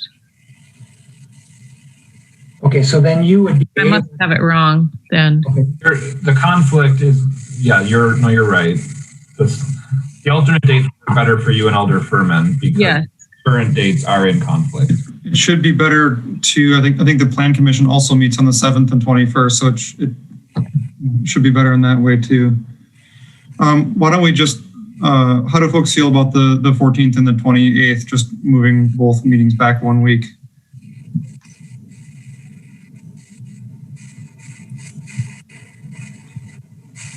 Getting some thumbs up. So without objection, let's just do that and then move on to our next items here. All right, seeing no objection, we'll shift those dates from the 7th and 21st to the 14th and 28th of June. Okay, all right, then that takes us to Legistar 64118, the 2021 Department of Transportation Work Plan. Okay,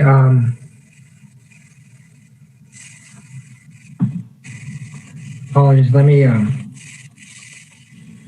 get it up.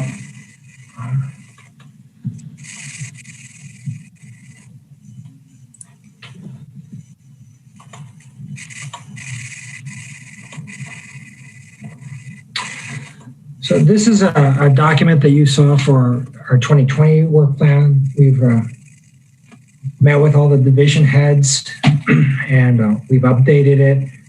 There have been some adjustments, but I'm going to say that the big rocks are probably still the big rocks. If we look at the first priority, the satellite facility remains a top priority. I think we're closer than we've ever been to getting that satellite facility. Next council meeting, perhaps. The transit network redesign study is up and going, and there will be a stakeholder meeting that we'll talk about under the next agenda item on March 3rd.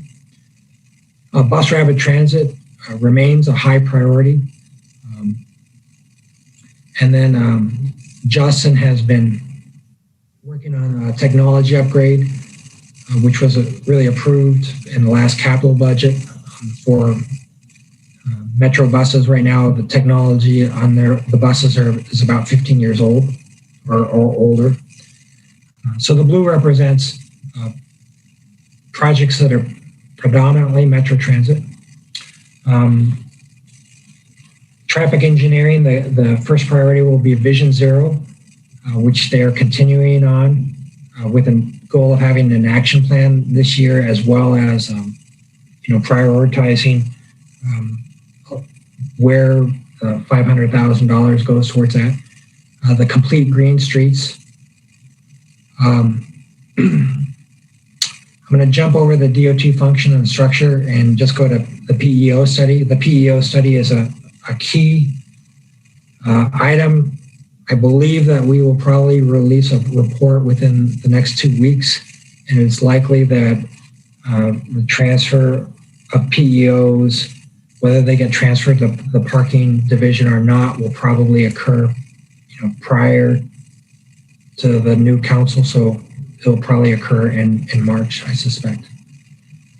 And then there's the transportation demand management and parking study, which I feel like there's been good progress on the transportation demand management study. The parking, we just had a discussion on that tonight. That's probably lagging a little bit. It would be nice to get a transportation demand management ordinance on the books this year in 2021, so that just we could get that done. Now I'll talk a little bit about the purple box. So I've been with the city of Madison for 2.5 years now. We've had a Department of Transportation for 2.5 years now. NACTO actually just is in the process of releasing a report on departments of transportation across the nation. So we thought, and now we lost a key employee, Dave Trowbridge, this might be a reasonable time to just review how does our DOT function compared to other DOTs across the nation, and where could we shore things up? Where could we realize that we can't accomplish things? It's a little bit of self-reflection, you might say, but it's probably an appropriate time, So that's the first priority. The COVID-19, we continue to respond to those, but rather than using the word respond, I think they're really more rolled into our just regular work plans right now. The core route maintenance, and then the adjustments associated with the route changes that were presented to the Transportation Commission last week. There's a lane capture and street reallocation. We still would like to do that and want to move forward with that. I think we need to rename that. I'll give you examples of that as Odana Road next to the Odana Golf Course.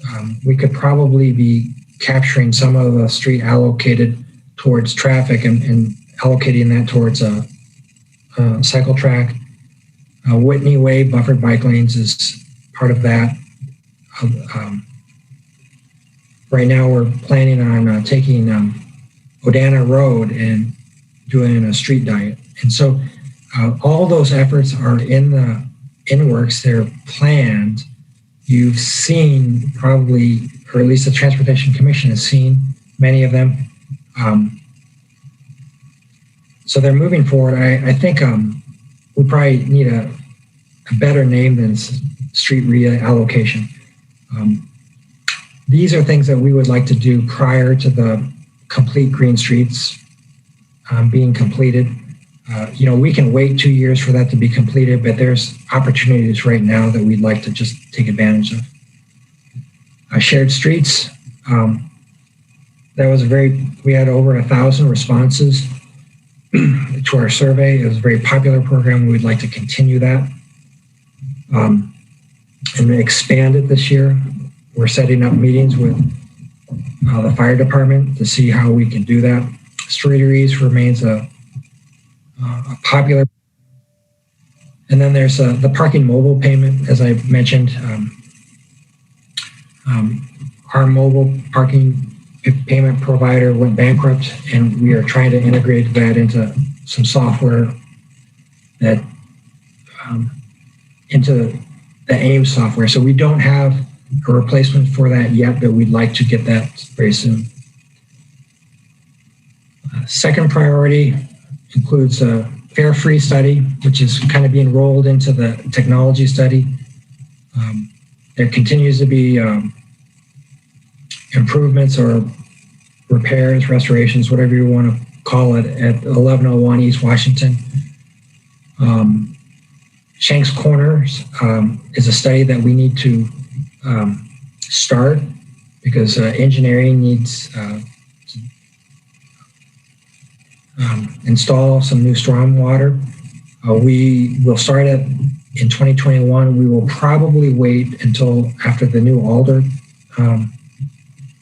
is installed, since Marcia Rummel, Alder Rummel, will be retiring from her position. LED conversion project, neighborhood traffic management, ped bike enhancement process, which is being led by the subcommittee. Updating on-street meters, and then there's the State Street campus and the intercity bus terminal. State Street campus garage, intercity bus terminal garage. That we will be releasing an RFP in a month or two. The third priority, I don't know if I need to go into great detail. Metro organizational efficiency, the SIP prioritization process. At one point, we thought we would be lead on that.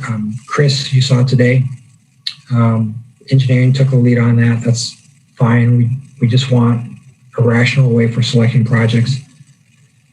The I-94 interchange study is something that has been on hold. It was that was approved during the Soglin administration and during those councils. It amounted to studying the ability to put an interchange at near Milwaukee Street or off of Milwaukee Street over by Sprecher Road. That was one of them. And then the other was up by American Family. We have been waiting on the DOT before starting that. They were going to do some initial modeling. I think with the recent announcement of UW investing, $250 million on the campus up in American Parkway, that there is going to be increased interest in that study. The County AB interchange is moving along. Smarts, that's led by WisDOT. Smart City and micromobility are things that are on our back burner. And so those are kind of our big rocks. We do have, for everything in the first and second priority, we have work plans for. We don't have work plans for in the third priority. So. Comments, questions, suggestions to switch things around?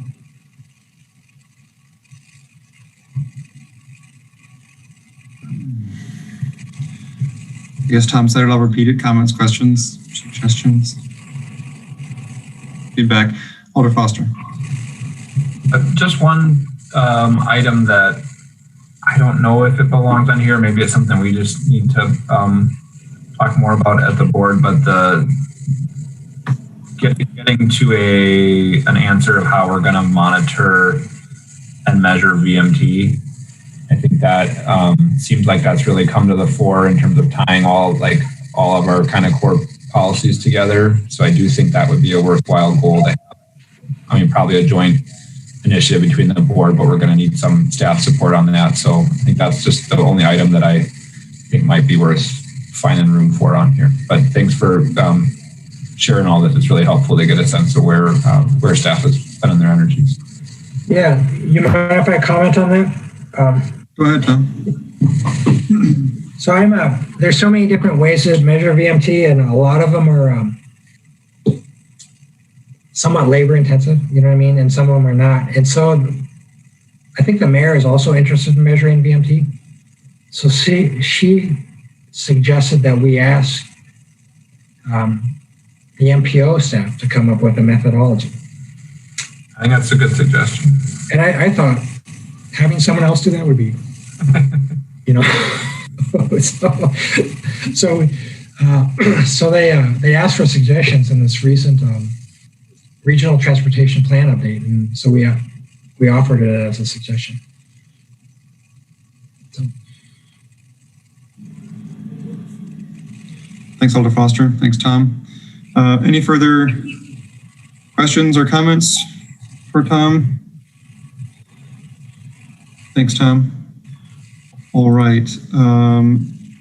Then next, I'd like to jump from this to, well, not jump, I guess, next item on the agenda is the Legislar 64189, a TPPB board work plan, kind of going over major policy goals. Let me, okay, come on. All right.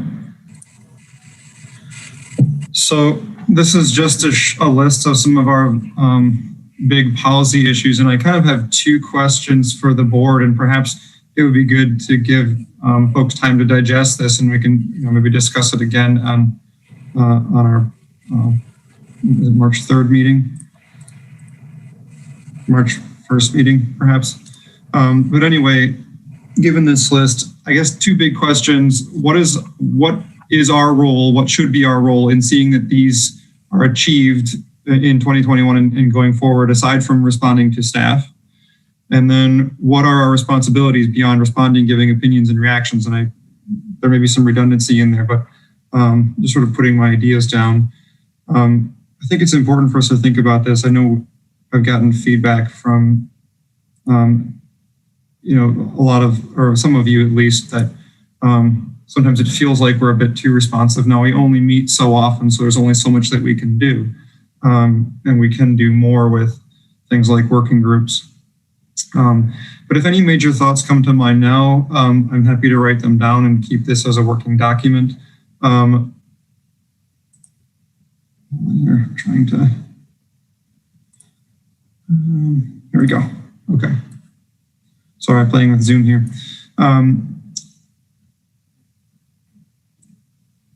Or if folks would like some time to kind of digest this, I know it's a lot to sort of throw at you all at once here and expect responses, maybe for each one. How do folks feel about thinking about this and having another discussion? Or are there other questions that we should tackle when we think about how we want to respond to things, how we want to identify our role in seeing that these things are completed? Alder Foster. Thanks. Yeah, I think one thing that comes to mind is the Transportation Commission's work plan, where it is sort of by quarter, and they're a different body and they have things that kind of come back regularly, so it's a little bit different. But I'm wondering if we shouldn't try and lay out kind of the next year, or I don't know what the right time sequence is, but. And then mapping out, like, when do we want to be doing regular check-ins on some of these big initiatives? So the Complete and Green Streets and the Vision Zero and TDM. I mean, are people happy with the way it's been working so far? Kind of a little bit more ad hoc. Should we try and schedule things a little bit more? I guess that's one question I have. And then, yeah, I'm interested in people's thoughts on the question that you have there as well. How are people feeling good about kind of things have been going, or do we want to take a different tack? Do we want to be more active, less active? We've got one joint subcommittee right now with TC on the traffic calming that should hopefully be finishing up in the next couple months. So I think that was a really good one. We just kind of created a new one today to try and hammer out or make some progress on this parking policy. Do we want to consider any other groups for any of these initiatives, or kind of just do it all at big group discussions? So those are questions, not suggestions, I guess, that I have. Thank you, Alder Foster. That was quite helpful. Eric, go ahead. Yeah, one thing that would be helpful to me would be some sense of what the deliverable on each of these is likely to be in a timeline. So, I mean, some of these we have studies that will be coming back. VMT, we have an ordinance that we're trying to get drafted. but I have no idea what pedestrian snow and ice and maybe some of these other ongoing things are. So that's just my comment. It'd just be easier to focus the question of what's our role if we know what the work product is likely to be. And some of them have multiple. I mean, the BRT and transit network that's a lot packed in there. Anyway, that's my thought. If I were trying to figure out what we were going to do for the rest of this year, that would be helpful to me. All right, thank you. Yeah, I think I can, that's really good feedback. I think I can work with Tom to come up with some of that. Alder Foster, go ahead. Yeah, I agree, Eric. I think that's a good way to think about it. I'm just wondering, early on we had some sort of like agenda planning meetings to try and kind of organize ourselves. And then I think we got pretty well organized and we felt like we didn't need those for a while. I wonder if, not to go back to like recurring ones of those, but maybe should we have more of a kind of executive session where, I just think, I would appreciate some help. I think Tom would as well. I don't want to just put this on Tom Lynch. I think we need to kind of own this. So I wonder if it would be worth just scheduling a separate one where it's a little bit less formal and, whoever can show up and is interested and have 3 or 4 people and we kind of work through and create a spreadsheet or something. I don't know. I think it's an awkward thing to do at a meeting like this, but also I'm just not feeling confident that, the chair and vice chair can kind of do this. I want to make sure it's representative of what everybody's wanting it to be. Thanks, Alder Foster. Yeah, I remember doing those meetings pre-COVID, and they were very helpful. I think the board members appreciated it too. Alder Kimball. Yeah, let's do that, and do that. Let's do that fairly soon, because I think the last bullet point, the funding, budget, capital program. I'm sure departments are working on their budgets even as we speak, even though we just passed this year's budget. And I think it would behoove us to have a big picture view of how that's going, along with the understanding of timelines and projects for all these other items. So I'm all for doing that. Thanks, Alder Kimball. Tom, go ahead. Yeah, perhaps one thing that would be useful would be, we have work plans for Vision Zero, for TDM, and the like, and it does have a quote unquote deliverable and kind of an estimated time of when that would occur. And I'm going to just say estimated generously because, things take on their own life. And so perhaps what we could do is we could, pull our work plan for complete green streets, the BRT, Vision Zero, TDM.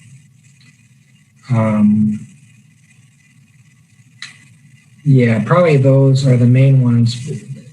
And kind of show you what we've said is what we'd like to have ready for what quarter. It's broken down by quarter when we'd like to have it ready. And then also to respond to Alder Kimball, we have not yet thought about next year for capital planning. Right now, we are still trying to fund. We're still trying to fund because it takes about 4 to 6 months just to get contracts for what was in the budget. So, but I think we have scheduled a presentation of some of the big rocks that we're anticipating for April, if I remember correctly.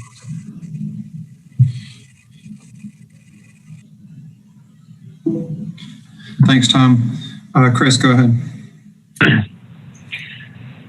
In the same vein of sort of mapping things out and understanding what deliverables are and everything, it seems to me like there are some of these items that really do require action, like as we saw tonight, the parking policy stuff, and I'm sure many others on the list. But then I I think there's certain things like BRT and VMT monitoring that at this point are going to be mostly reactive. So maybe that's a good way of sort of thinking through what actions are needed on our end. So a timeline for some of this stuff, but then also going through the ones that are kind of obviously maybe, going to be more reactive, where we kind of already know the answer. Thank you. All right, well, I'll work on setting that sort of agenda type meeting up, and then work through some of this to try to get a sense of what the timeline might be. I was thinking maybe even like some kind of a Gantt chart might be useful, where you can kind of see things stretched out a little bit, like what the timelines are. But all right, that's extremely helpful. So thank you all for that feedback. So I'll just keep bringing this one back until we have something that we're satisfied with. Any comments or any additions for before we move on? All right, again, thanks. I know, like, as Alder Foster mentioned, it is kind of awkward to work through these things in a larger meeting setting like this. So thank you for bearing with me. Let's see, what does that bring us to next? We've moved a lot of things around here. I believe it brings us to our last item, Registrar 64192, volunteers for a network redesign effort. And Tom, I think, can elaborate on this. I think it's just a one-time thing, right? Participating in the, they're like 2-hour exercise. Yeah, actually, Mike's here also. I'll give a summary and then Mike can jump in. So our consultant, Jared Walker and Associates, will be presenting an analysis of our system and different options, paths you might say we could pursue to the TPVB on Monday, March 1st. Okay. Now they have an exercise, they call it Prairieville, which I think is it's a somewhat educational exercise to help people understand the different dynamics and trade-offs with transit planning. And that exercise takes about an hour and a half in itself. So they were not planning on doing the exercise at our TPB meeting, but there is a stakeholder meeting from 9 to 12 on March 3rd. March 3rd. Maybe I should just let you do it. I think we can have up to three TPB members participate in the March 3rd exercise. If folks are interested in that, I can let Mike elaborate if you'd like. But if folks are interested in doing that, why don't we just have you send me an email if you're interested in doing that, rather than put folks on the spot at the moment. All right, go ahead, Mike. Yeah, so it's a three-stage. The plan is a three-stage plan, and so the first stage, which we're getting into now, is existing conditions and choices. And we're going to reach out with the findings of the existing conditions and elaborate on what making these choices looks like. That's all going to happen soon, and it's going to happen primarily in 3 different meetings. The first meeting is March 3rd, which will be in front of the Transportation Policy and Planning Board. The second time it will happen will be with a set of stakeholders on March 3rd, and the third thing will be on the evening of March 3rd with a public information meeting. All those meetings will share essentially the same content, somewhat tailored to the audience, with the exception of Prairieville, which is a game intended to kind of illustrate the trade-offs and help people understand the very basics of transit planning, and which will be done at the stakeholder meeting. The stakeholder meeting is designed to get community leaders together to sort of hear their unfiltered opinions and suggestions and thoughts, and so that's kind of the goal. We're more than happy to have the Transportation Policy and Planning Board members there. The major issue is if there's a quorum or a negative quorum, then it would have to be noticed, and then it's effectively a public meeting. And according to our consultants, that's sort of the opposite, not consistent with what they're trying to achieve. which is the sort of unfiltered opinions from community leaders out there. And so they've advised us to try to not have it be in the realm of a public notice, public meeting. And so that's why we're sort of hoping that we can approach it this way. When would you need to know participant numbers by, or who the participants were? Would like the end of this week? I don't. Yeah, it doesn't really. Okay. The night before would really be fine, to be honest. Okay. Unless we have 5. If there's 5, then we have to make choices, right? So that would be the. Right.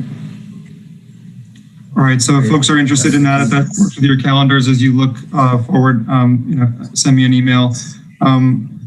It's on the 3rd, right? Yeah. March 3rd, 9 a.m. to noon. Okay. Why don't we just say by end of the day Friday, if folks are interested, please send me an email. As long as that sounds okay to folks. That's all we have for the evening. Can I just say something? Go ahead, Dan. We're getting into quite a number of things that I think violate open meeting laws here. So I'm just a little bit concerned about that, like at the last minute, having a quorum at a meeting that it wasn't announced, or having a agenda setting meeting where everybody's allowed to show up. That's just basically another TPPB meeting, and that would have to be open to the public. And so I'm just a little bit concerned about some of this stuff.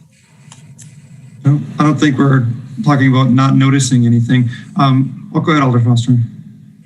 Yeah, I was just going to say, I think the point of the last conversation was to not have any open meeting issues by having fewer than 3 board members attend that other session, and the agenda planning meeting would be noticed just like we did last time when we were holding them. So I don't think we'll have any issues on either front.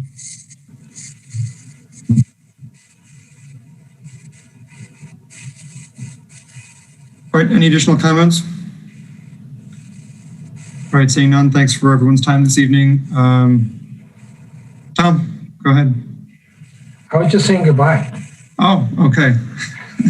I'll move adjournment. Thank you, Alder Foster. Is there a second? Second. Second by Alder Kemble.